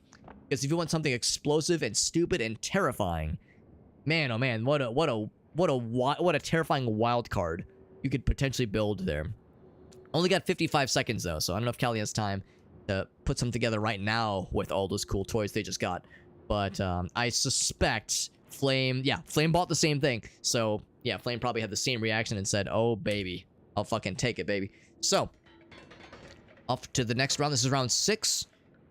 And it's 3-2, so, you know, it's fairly even, Steven. It's still anyone's match as far as the ball game's concerned. Oh, shit, getting both hearts, but Callie taking pretty big damage from Flame. Although Flame got hit in the crossfire as well. Ooh, Callie getting bullied. Oh, wow. I don't know whose that was. That might have been Callie's black hole. Oh, actually, no, it's not black hole. It's, Omega? Is that Omega black hole? I can't remember which one that is called, but yes, that like extremely terrifying multi-black hole build. It could have been Flames, it could have been Callie's, it's hard to say. All I know is that Callie got stuck in it, and yeah, there's no getting out of that hurricane. I was wondering if there was a thing that says like if there was like a log that says like so-and-so took damage from so-and-so's spell. Yeah, I mean, honestly, it doesn't matter who cast it. It was such a swirling nightmare. Anybody could have gotten caught up on it. So that was impressive. If I had to guess, it probably was Flames, because on his screen, when we were looking on his perspective here, he was floating through the floors and jumping through the ceilings and whatnot. That was probably caused by him digging around with all those black hole effects, those swirling black hole effects. Some terrifying shit right there. All right. All good stuff. All good stuff. Callie, I imagine, yeah, really doing some experimentation then with, again, those the spells we saw earlier. I don't know if she's, I shouldn't assume the pronoun. I don't know if they are specifically looking to use the LARPas necessarily. I'm sure Heavy Shot is one of them. Just because the damage increase that Heavy Shot gives you is pretty extraordinary. Interesting. Yeah, it looks like it is. I think I did see a LARPA, downward facing LARPA there. With the glitter bombs, it's an interesting choice. Interesting choice. I mean, there's a lot of them, so I mean the damage output is no joke. Flame, Callie doesn't know this, of course, but actually maybe they do know this, because I can see this when I do this. So they can see each other's health pool, I think. I think they have this visible to them as well. So I'm pretty sure then that Callie is aware that Flame has a slightly smaller health pool. So yeah, you just need a few of those to proc. I wonder if it's gonna be enough though. I don't know. I mean, Flame's build is pretty out there. It's pretty wild. Looks like he's even got more toys to play with, and potentially, or presumably, on top of the black hole build he had earlier. So, wow. Oh, actually, I don't know. You know what? I'll admit, I'm not so sure I'm sold on Callie's build, but I should know better than to doubt Callie's acumen, because Callie is, again, an extremely well-trodden individual when it comes to this game, and the PvP scene in particular. So, they're cooking, and I'm waiting to hear them out. Hear them out, indeed. Jesus, some wild shit happening over on Flame's side. I think he's got something real scary cooked up. Alright, so he's cooking some standard black holes. I don't know if that's going to cause, like, the world-deleting effects that we saw earlier. Screen's shaking a whole bunch. Oh, shit. Flame getting fucked by something. Oh, I think it was the black hole thing. Again, yeah. The Flame got really kicked around there. Oh, okay, they're getting closer. Man, Flame really got chewed up. It wasn't I don't think it was the damage field. Oh, he did go in the damage field just then, though. That was bold. Maybe even foolhardy. Ooh, real tough on Flame. Looking really tough for Flame. Callie is real cozy with 500 plus HP. Wait, what? I looked away for a second. It said Callie was at full. Maybe, you know, the health pools might have been a little bit desynced then. Man, oh man. At this point, it's anyone's ball game. Holy shit. Yeah, it looked like Flame was getting real low on health there, but Flame did clutch out the dub. That's 4-2, I believe. I'm sorry, 4-3. Right, 4-3, yeah. So it's still close. It's still close. Nobody is guaranteed anything at this point. And man, I was ready to like call it for Callie. That was looking really strong for Callie, but yeah, Flame got getting chewed up but managed to hold together. Holding a different wand on this. Oh, maybe that's the desync. Maybe like wand selection is not always up to snuff. Because that would explain why, yeah, there were times where like we were seeing people holding wands and damage was being done to each other, but there wasn't anything like we weren't seeing any projectiles. So maybe that's like the kind of the crux of the issue with some slight desync. But again, I mean honestly, I can't complain for shit because that's like for something with this much complexity going around, there's, you know, these kind of desync things will happen. It's par for the course. I know at one point with last month's tournament, Alias was saying like, oh yeah, if the game crashes or if the mod crashes for anybody, just, you know, wait it out, you know, play it out, and you know, pick up where you left off, that kind of thing. And I don't think there was a single crash. I don't think there was a single crash last time, and we've yet to see one here either. So I don't know if that was an issue at one point, but I mean, no, this thing runs really damn smooth, all things considered. So I got no complaints on my side. Flame is well, he's flaming on, all right. He's definitely cooking. And then Callie, see what they got on their end. See if we can kind of get a sneak peek of what they're putting together. Spectator mode, that's a fair point too. Yeah, probably a lot of the emphasis is more on on like, you know, the actual player perspective. So yeah, wouldn't hold it against you if Spectator mode hasn't had quite as much time to cook. I mean, honestly, as long even if I don't have, you know, all the information, and I don't really need all the information, obviously, as long as we're able to, you know, track who's winning the rounds, and, you know, get an idea on the health pools, that kind of thing, that's really all we need. So I don't need a ton of tools or a ton of intel, especially for someone like myself. You probably heard me say I only have like a couple 100 hours in this game, so, you know, it's not like I can like fine tune and like really like microscope in on extremely nuanced details. I'm more of a kind of big picture kind of person anyway, so it makes it easy. It makes it simpler for me, honestly. Health pools looking good, yeah. And I think you're right, because again, earlier Flame looked like he was really struggling, but and I didn't look. I was more focused on him because he was getting low on health. But then suddenly, and I was looking at Callie for a second, then I looked away, and then suddenly Callie was at 0 health. So I was like, oh fuck, something really sniped them really big. So yeah, I think as long as, yeah, the health pool is yeah, the main thing, of course, to keep track of there. No players ready yet, so Flame's still tinkering. Some big explosions too. I wasn't paying attention to perks, by the way. Low recoil is nice. Well, I say it's nice. Actually, low recoil can be nice if you don't have teleport. I think they both do by this point, but if you don't have teleport and you need to get away quickly, and you have a wand that has high recoil, so long as it's safe to cast, sometimes you want the wand to like launch you across the battlefield quickly to get out of the danger zone, obviously. So low recoil is good unless you want to recoil it away. But again, they both have teleport, so they're fine. Unlimited spells is a solid choice, honestly, especially with the glitter bombs. Although it wouldn't shock me if Callie was maybe moving away from glitter bombs, since I mean, I don't think it was a bad build, but I think Flames was just so much more powerful there. Firing different ones, right? That's exactly it, Evasia. Yeah, it just makes it. It keeps us guessing. It means that no matter how one-sided it might appear to be, there can still be surprises. And you know, I love a good surprise. Electric immunity, not bad. Are they going to go for teleport? They're going to go for it? Or if, I guess that's implied fire immunity, if that's gas blood or oil blood.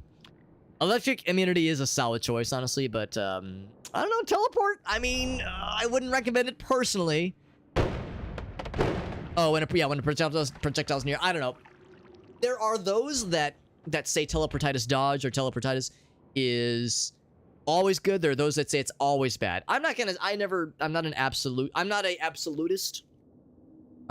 an always on, always off kind of guy, but I usually shy away from teleportitis related shenanigans just because I don't know where it's going to throw me.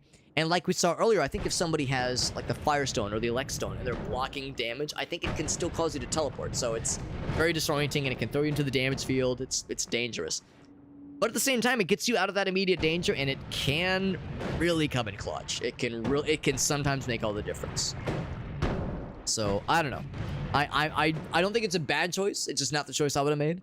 It's a dangerous wild card choice. But again, danger is the game of PvP. That is absolutely how you have to play the PvP matches here.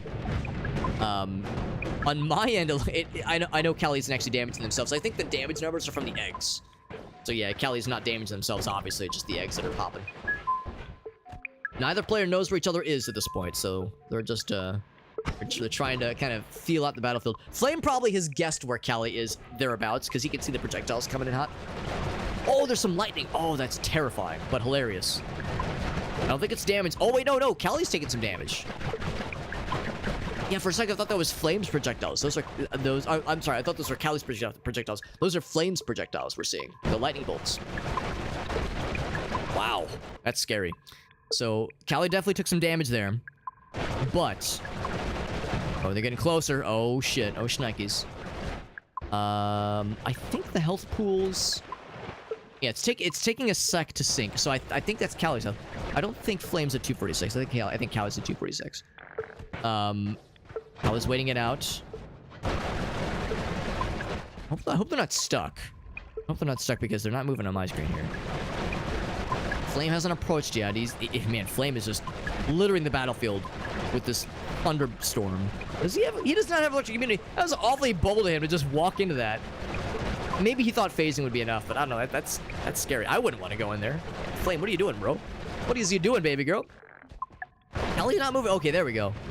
Oh, maybe there was something on my end, actually.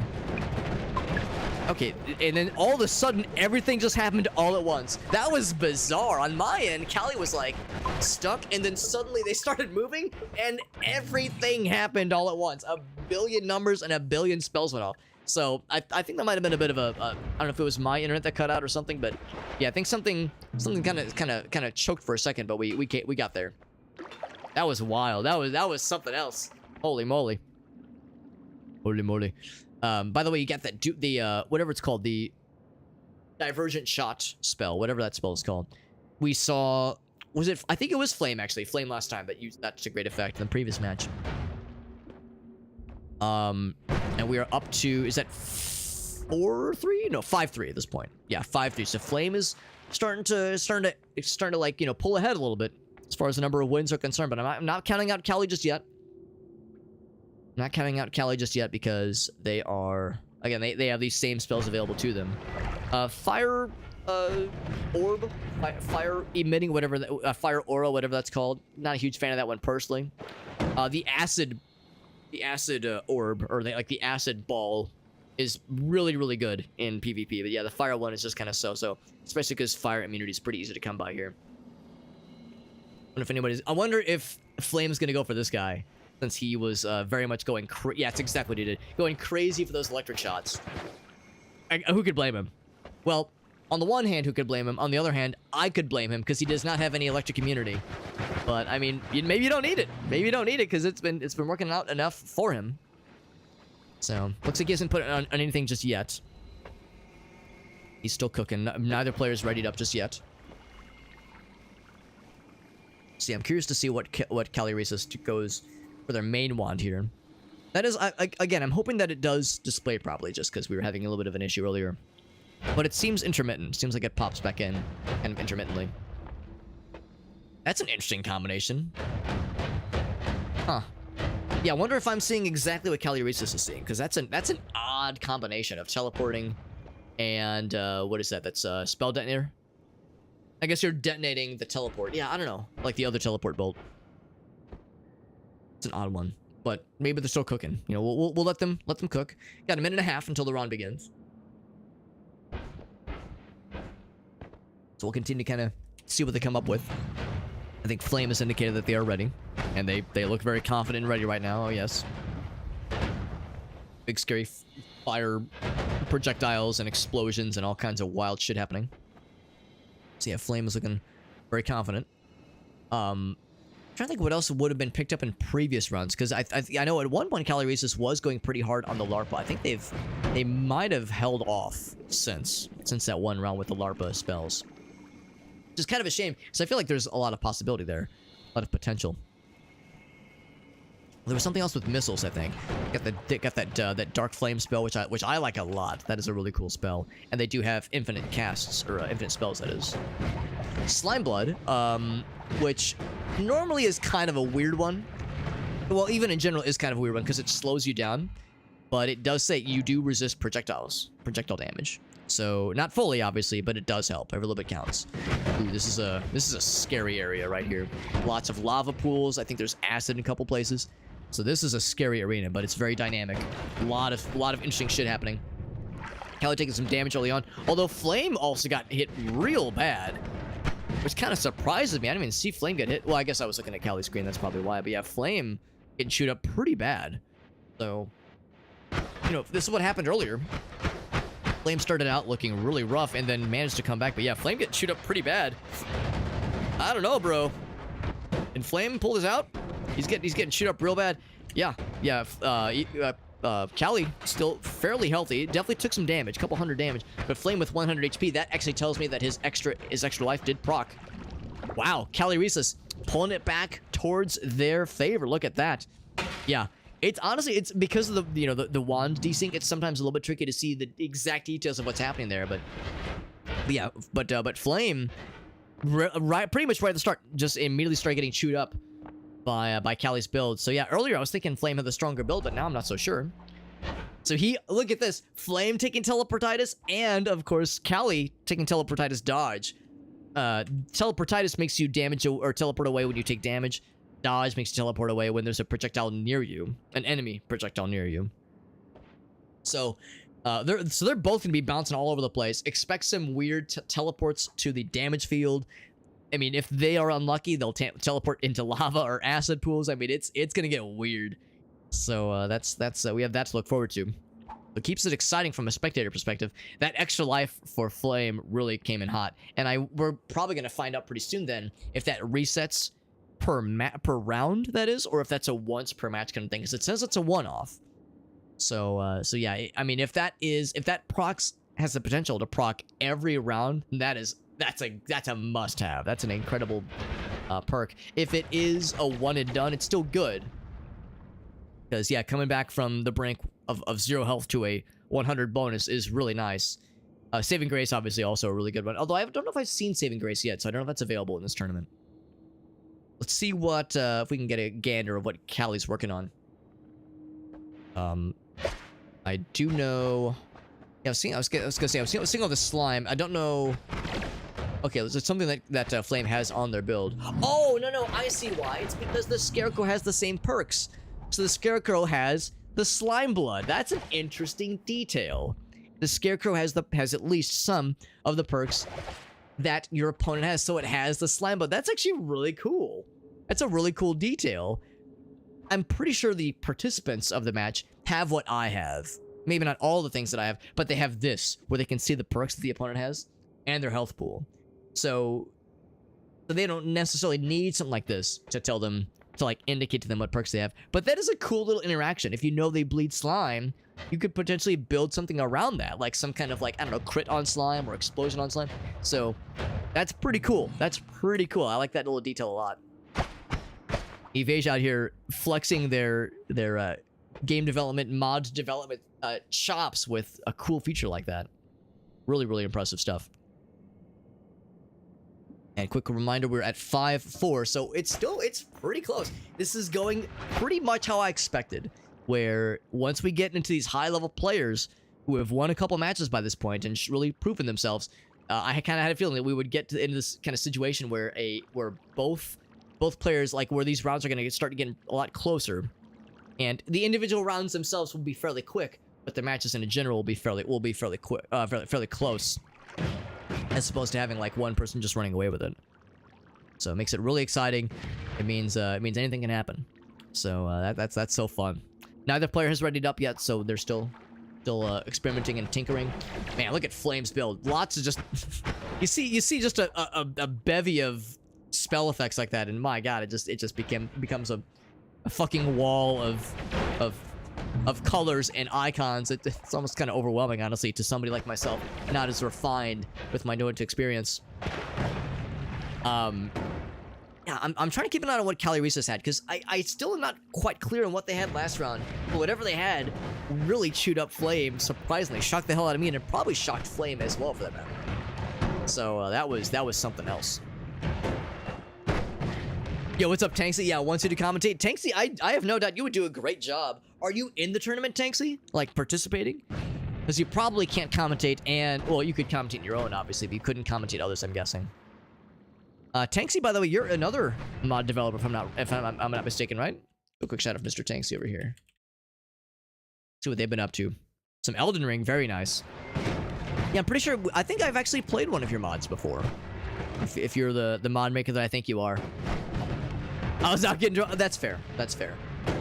Hopefully you're feeling it right, and hopefully all the loud noises and bright colors aren't disorienting if you're feeling a little bit if you got any sort of headache or anything. But yeah, this is a lot of fun. This is a lot of fun. I'm as you could probably tell, I'm not participating in this tournament, but I did participate in the one for last month and had a very good time. I of course got knocked out in the first round because I'm not great at Noita. I'm okay, but I'm not great at the game. But in all fairness, I was up against Robagus, and Rob is a force of nature in this game. He is a fearsome beast, and I knew he was a fearsome beast because he knocked out Vexilus very handily in the first match, and then I was up against him after that, and I was like, and you know Vexilus, he's a fucking wizard at this game. So I was like, damn, if Rob took out Vex, I'm screwed, and I was screwed. I think I lost like 7-4. It wasn't like a complete shutout, but it wasn't what I would call close. It is not what I would call a close match, but it was a fun time though. And Rob was a good sport too. He was a very fun player. Worthy adversary, as we say. A worthy adversary. So looks like since Flame lost this match, he got his mana upgrade, and yeah, I think we saw he took Teleportitis. I just love that they both have a Teleportitis perk. That's fucking wild to me. That's truly wild. We'll have to get you in the next one then, Tanksy, because yeah, I'm sure you would do you would either as a participant would be fun, or as a commentator. Either way, I'd love to have you in as well. It sounds fun. Don't have the energy. I don't know. Don't sell yourself short. I'll confess, I don't know if I've had a chance to watch your streams before, but you're clearly like super knowledgeable on Noita. Your perspective, I think, would be more valuable than you might think that it would. Because with all that experience you have, and again, correct me if I'm wrong, but I'm pretty sure you've made mods for this game. So, you know, you have a lot of knowledge with the technical details that someone like myself do not. So, I think your perspective would be exceptionally valuable. A wizard in a wizard game, yeah. A veritable wizard in real life, but also a meta wizard in the video game sense. Oh, I actually didn't realize that the battlefield went underneath the ground that far. So Flame got popped down underneath with that Teleportitis dodge a bit, and got into the damage field. Ooh, if he can't get out, that damage field's gonna chew him up real bad. Ooh, it did get chewed up a little bit by the damage field. Let's see how Callie's doing. The one downside of the free look The free look is that I can't see health bars. That's the one downside. So I kind of want to keep toggling so I can see the health bars and kind of keep track of the numbers. It's looking like a Dragon Ball Z match. The way that everyone's teleporting around, there's explosions in the background, particle effects. And again, all the teleportitis. I feel like Gohan right now, trying to learn how to relax my eyes and feel the match, as opposed to trying to like squint and stare and focus. You have to kind of feel the match as it's going on here. Callie taking a bit more damage from the damage field. Although Flame getting chewed up a little bit as well. It's still pretty tight. Still pretty tight. But man, oh man, this is intense. And of course, the damage field is closed up now where there's no solid ground. So it pretty much is teleport or die at this point. Man, oh man. Oh shit, big damage from Flame in the damage field. Is that going to be enough? Ooh, Callie getting hit as well. Oh, Flame is out. Wait, not out. Not out. Down, but not out. Oh my god, that was terrifying. Holy shnikes. Look at that tiny-ass battlefield at the end. Fucking red ring of death is what that is. Oh my fucking god. That was a close one. And also, it was a spectacular one. They put on a good-ass show for us, the audience. Holy cannoli, that was amazing. That was awesome. I loved that. Not enough screaming. All right, fair. I would have tried to fill in. Oh, get Living on the Edge, please. I love Living on the Edge. Oh, they re-rolled it. Who could blame them? Yeah, repel. What is that? Repelling field, repulsion field. Yeah, that's the wise choice. Living on the Edge is a searing hot meme, and I just want it so bad because I would love to see somebody. I want to see that instance where someone's at like, they got like 10 HP. They're backed into a corner. They're down for the count, but Living on the Edge procs, and they turn around, they fucking blast the other motherfucker with a ×3 damage bonus that just turns them to fucking liquid. I'm waiting for that to proc, and it almost happened last match because I think Flame had it on his build, but he kept winning, so you know his rounds were over very quickly because he was turning the other person into liquid. So we never got a chance to see Living on the Edge proc, but one of these days it's gonna happen, and I'm gonna be so excited. I'm gonna be so excited for that. Oh, that's sweet of you to say, Tanksy. Like I said, bud. Like I said, I think your perspective would be more valuable than you might think. I think you'd be surprised. Cause you got that technical knowledge, man. You can fill in with the nuanced details that a fucking caveman brain like myself misses. Because you know, I think I last looked. I have like maybe like 300 hours in the game, which is not a small amount of time. You know, from the surface level, but people like Flame, Kelly, I'm sure they're well above 1,000 because they are clearly very good at this game.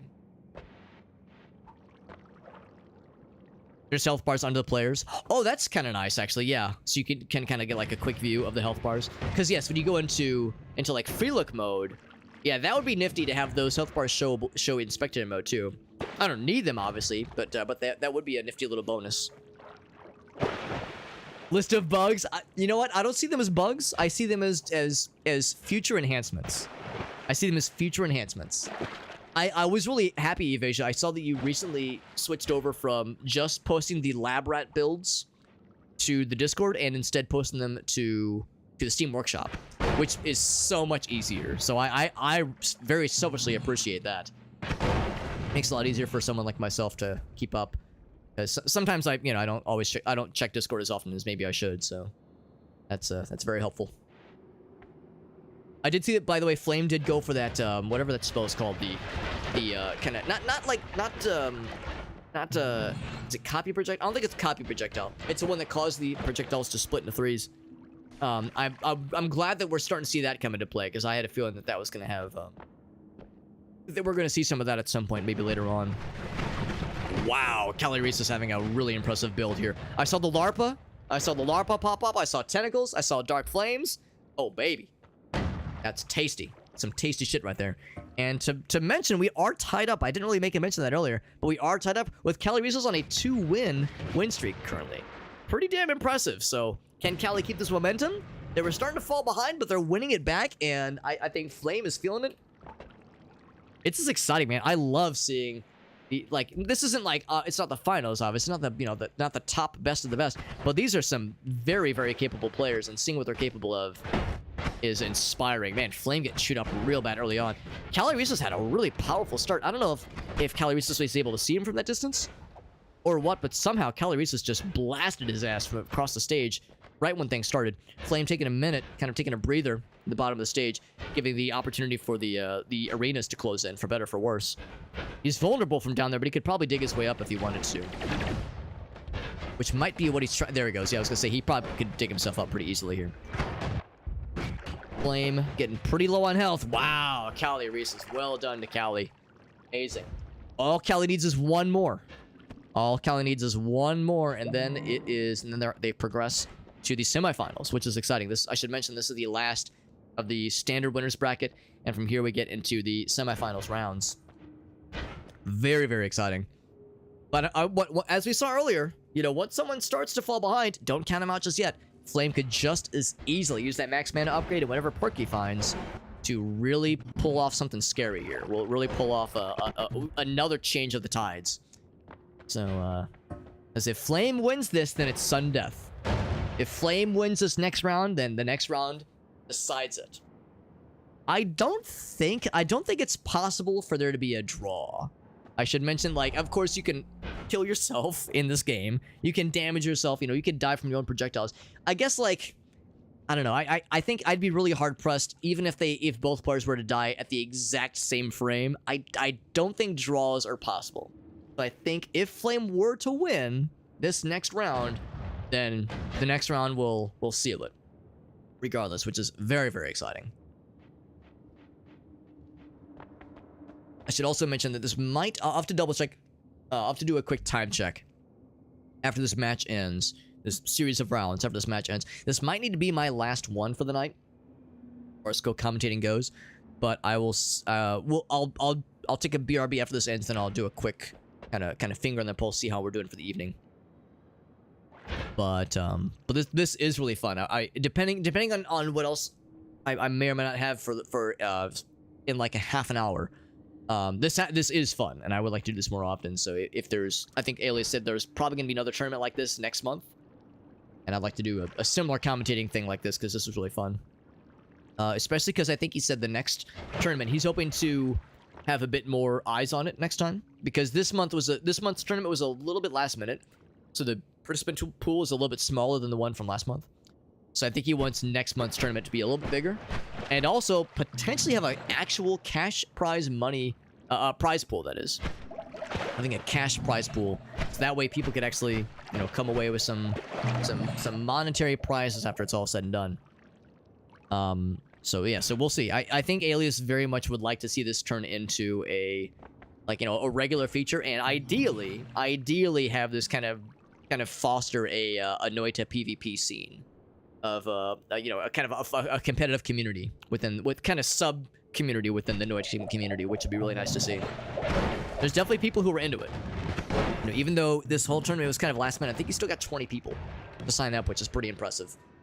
Even though it was kind of last minute, and I think I saw there, and I'm pretty sure Alias has a good number of people watching right now on his stream, so that's like indicative of, like, yes, there's definitely an audience for this, and also a player base for this, so definitely something to tap into. Flame continuing with the Dark Flame build, and of course Lightning. We're seeing a Lightning arc from his wand there, which is nice to see. I assume Cali more or less has the same from last round, which, I mean, performed super well. I think Flame had the right idea, teleporting under the arena, trying to get away from all the area denial stuff that Cali was throwing out there, but yeah, Cali had a very commanding presence that round there. We have a minute 50 the next round. I think Flame was the one who indicated that they're ready, so Cali, I think, is still fine-tuning.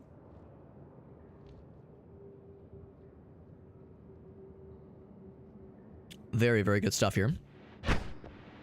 Here we go. I was gonna say, yeah, show me the tentacles, show me the... yeah, there's ducks now. Yeah, tentacles, yeah, there was the... yeah, we did see the explosive larpa. That's what I like to see. That's the juicy stuff we love to see here. Can I see what Flame's building? I think he's indicated he's ready. Oh, wow. Yeah, he's got some pretty stuff as well. Yeah, I would say it's... Alex, who do you think's gonna win? It's a fucking coin flip. It could be either person very easily. Yeah, I think Flame could easily take this, or Cali could clutch this out for themselves. But yeah, and Cali is still cooking. Whenever they use that recharge, that means there's... well, actually, no, I guess they don't need the recharge, because they do have unlimited spells. unless they're using something like Black Hole or something that unlimited spells does not unlimitify. Oh, I see personal, what's that? Personal gravity field, I think? Oh, no, it's because Flame has repulsion field. Right, that makes sense. Yeah, because Flame actually does have repulsion field. Toxic Community, yeah, all these other things would proc. Yeah. And then from Cali, and then Cali themselves does have slime. Actually, wait, why is the slime on Cali's screen? Because the slime should be on Flame's screen. That's interesting. The round begins, my friends. So again, I'm an impartial spectator. I don't have a dog in this fight, but I'm secretly hoping Flame clutches it. That way we get that sudden death excitement. Cali getting bullied pretty bad by those black holes, those wandering black holes. So Cali getting chewed up pretty bad. I think Cali did heal themselves. I don't know how much they healed themselves. I don't think it was a full heal. Wow, amazing. Yeah, it was not a full heal. They did heal themselves a bit. Flame did take a bit of a beating there. They didn't come out unscathed, but sure enough, we got that. This is exactly what I wanted to see. This is so exciting. I love this kind of shit. I love it when it gets real close and real tense. So this next round decides it. And it looks like Flame, I don't know if this is like, I don't know if what we're seeing there is like a desync or what, or if it means he's like stuck on the edge and he's almost falling down, but on mine, it looked like he was dancing. So maybe Flame was celebrating. Maybe it's premature, who knows? All I know is that Flame is ready. He's indicated he's ready. Cali, oh my god, big health. I mean, to me, that's a no-brainer. Getting big health is a no-brainer, Cali. That's me. I'm not here to tell you what to do. I know they can't hear my voice. Probably they can't hear my voice. In fact, it's probably best if they can't. It'd be weird to be like watching the stream of, you know, that shows your opponent or having the audio up at least. But yeah, if it's me, I'm going for that health. No question. They're the thing, or they could re-roll. That's a risk. I would take the health. I'd take the health and run. Because that would be so huge. You already have so much health, Cali. Don't be greedy. Take the health. That's what I would, yeah, I would take that. It's no question, man. Almost 3,000 HP. Are you fucking me? That's amazing. Flame, I think, has a good amount of health too. Wait for it to sync. But they don't have the same amount of HP. I think it's a different HP amount. I think when they cast a spell, sometimes it causes it to resync. There we go. Yeah. So oh my god. Am I reading this right? So Cali has more than 1,000 health more than Flame, which is that is not just like that could very easily be a deciding amount of health. I mean, let's be real. These guys are throwing around spell combinations that are doing tens of thousands of DPS, but still, if you know an errant shot gets you, it could take out a couple hundred HP. When you've got 1,000 plus health on somebody, that can make all the difference. And of course, they both have teleportitis, so yeah, that's extraordinary. So, if Cali's build isn't as I'm not trying to say this is the case, but if Cali's build isn't up to snuff, the health will be able to help close that gap. This is gonna be a quick one. This is a real small battlefield. This is a very small battlefield for the sudden death match here.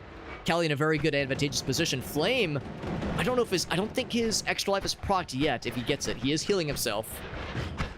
Ooh, Flame in a really scary spot here. Unless he can get a better perspective. Oh, if he did clutch it, what? Oh my god, I was not expecting that at all. I thought for sure Flame was on the ropes, and maybe he was. That clutch heal, wow. So I couldn't quite tell if his +1 extra life actually procced there and saved his ass. It very well could have. It said on my screen he had 105 HP. That got real close. Man, oh man. Amazing.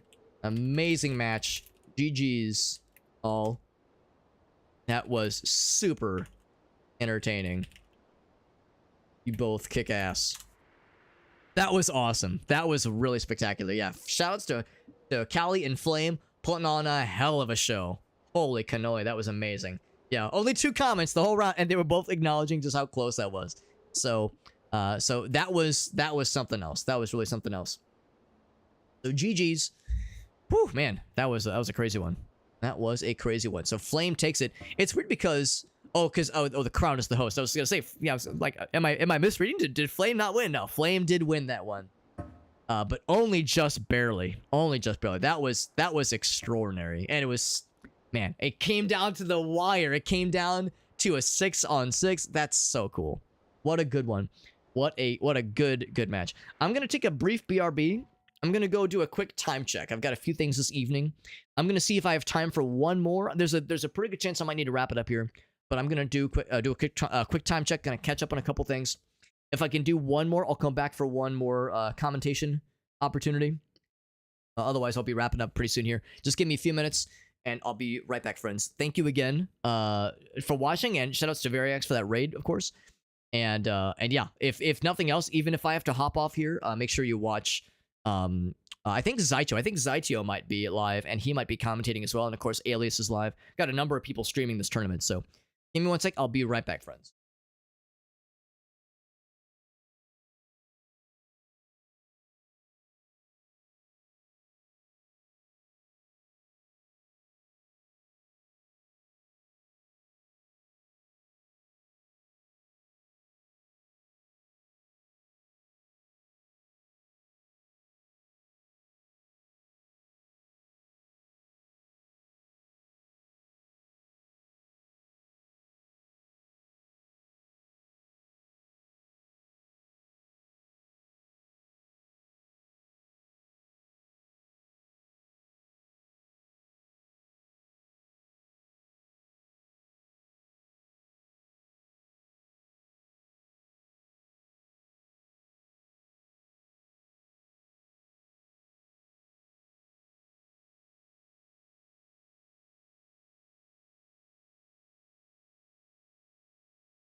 Okay, we are back, and I think I might just have time for one more. Let's do one more, and let's see if there's another match that is beginning shortly. Yeah, no, I think we should be good. I think we should be good for I think just one more commentation opportunity. And let me see how things are going right now. Let's see what the bracket looks like. Let me go to the Discord server. See if there's anything. So I don't see any matches open for commentary at this exact moment. Oh, actually, hold on. Okay, actually, hold on. Let me grab one more thing. I'm gonna be right back. Just give me one sec. Yeah, I think we might have time for one more. Let me double check though. Let me check one thing, especially because I don't see any that are open for commentary at this exact moment. So if I have to wait a second anyway, I'm gonna check one last thing. I'll be right back.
Okay, all right. So, I am back, but only limited for a limited time. Actually, I do need to bounce. I am. Yeah, I've got a couple of things this evening. So, oh, look how silly my hair is. What the hell? Because I poked my head outside. Had to poke my head outside for something really quick. So yeah, so we are wrapping up here. I am wrapping up here. The tournament is still ongoing. The tournament is still ongoing. So Alias is, I'm pretty sure, still in it. Still in it to win it. In fact, here let's do a quick little refresher of the bracket. Kind of see what the rest of the tournament holds. So I'm gonna be wrapping up here. My tenure as being a commentator is done for now. But I would love to be to commentate the next tournament that Alias might do maybe next month. Alias himself, no surprise there, has gone on to the finals of the winners bracket. So whoever makes it on let's see. Well, we know that they haven't locked it in yet. We know Flame won this one. So between Flame, Norse, or Winarg, one of those will be up against Alias for the winners bracket. Then of course that goes on to the grand finals. And then potentially the grand final reset, depending on if the losers bracket person is able to clutch it out. Alias did take out Rob the last round. And yeah, all good stuff there. How is the losers brackets looking? So Robigus is pretty far in the losers bracket because of course he won. He only got knocked out of the winners bracket pretty late in there. Elbrado still in it. Elbrado could be in it. Evasia as well, still potentially in it. So yeah, there's lots of cool names we all recognize. And again, we know Flame is going on here. So Flame versus potentially either Norse or Winarg. So all good stuff. This was a lot of fun. So thank you again to Alias for tapping me to see if I'd be okay with commentating, and this was super fun. Shout out to Variax for the very generous raid he hit us with earlier. That was super nice. I saw Alias give us a shout out earlier. Very nice to him as well. And I said earlier, Alias is he works really hard. Works really hard to put these tournaments together. So we all owe him a great thanks for putting this tournament together, even though I know it was a bit last minute for him, a little bit stressful. He's done a great job. And this was really fun. And it continues to be fun. Again, it's not over yet. It ain't over till it's over. So I think he's probably got another few hours at least as the losers bracket continues and as the grand finals approach very soon. Alias is live right now. We're going to raid him. So we're going to raid into him. So yeah, Alias is, of course, like I said, he's the main guy that organized this tournament. And I can't say enough good things about him. He works really hard for the content he makes, works really hard to put these tournaments together. And he's just a very helpful gentleman. He's helped me personally a lot with the number of stream-related activities. Raids me all the damn time. Always down for collabs. Like I owe a lot to Alias. He's seriously a very, very generous and humble human being.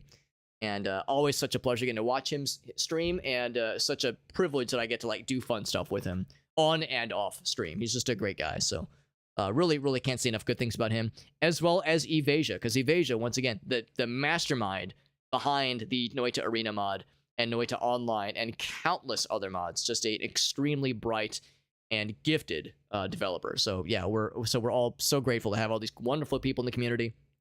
Let's continue to celebrate all these great people in our community, the Noita community, by raiding into Alias and cheering him on in his matches and seeing how the rest of the tournament goes for the evening. For me personally, I'll say I'm not sure if I'm going to stream tonight. We'll see. We'll see if there's going to be a stream tonight. I've got a few things going on this evening. I might not be home until like maybe after 10 p.m., so we'll see. But I might squeeze in a little bonus stream. We'll kind of see how it goes. If I do stream tonight, it'll be a rare PvP game. I'll be playing a game that is based on the Killer Clowns from Outer Space movie. So it's called Killer Clowns from Outer Space. If I stream tonight, we'll be playing that for a couple hours. We have a dare drop campaign for it, so it'll be something weird and fun to kind of fuck around with. So anyway, I'll see you guys around. Thank you for watching, and again, let's continue to enjoy the tournament that Alias has painstakingly put together. And he'll be, I think he is going to be joining his matches, or starting his next match fairly soon. He might even be spectating some of the losers bracket stuff, kind of while he's waiting. Anyway, appreciate you guys. Oh, see you around. Have a good night. Oh, I guess I should also post my socials page. If you give a shit, there's the socials page. Has all my stuff. Has my, social media links. TikTok, Instagram. Has my Discord server. We're going to be doing some giveaways this Friday in my Discord server. They're free to enter. You just post a message into the giveaway channels. We have some giveaway channels set up, so just go to my Discord server, post a message into the channels that were set up for the giveaways, and then we'll raffle them off. It's nice and easy. Anyway, I've talked enough. Everyone have a good night. Appreciate you. Bye-bye.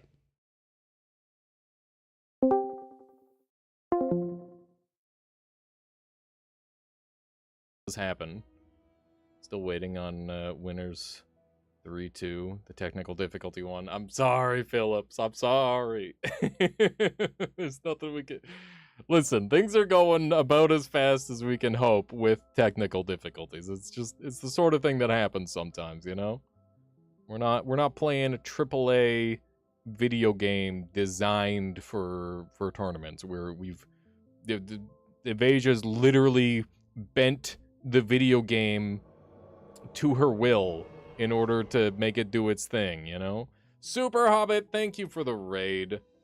And also, thank you so much for covering Ceresis versus Flame. I hear it was an absolute fucking banger. I might steal some of that footage if you're willing to share. But yeah, it sounds great. Edward, thank you. Thank you. I appreciate that. Something came up, he had to forfeit. Indeed. Noita is not AAA. In fact, that is the truth. Things are going to get fast as we derp. Game mods can only do so much. Yeah. Yeah, of course there, Edward. We'd love to have you in on the next one. It's dinner time, so I got to bounce for the time being. I'll try to pop on a bit later. Thanks for letting me pop in with the commentating and spectating these matches. Super funsies. Would love to do it again with the next tourney. Yes, absolutely. Hell yeah, brother. All right, go eat some dinner. I'll catch you later. This face shows it all. What is this one, Evasia? What is this one?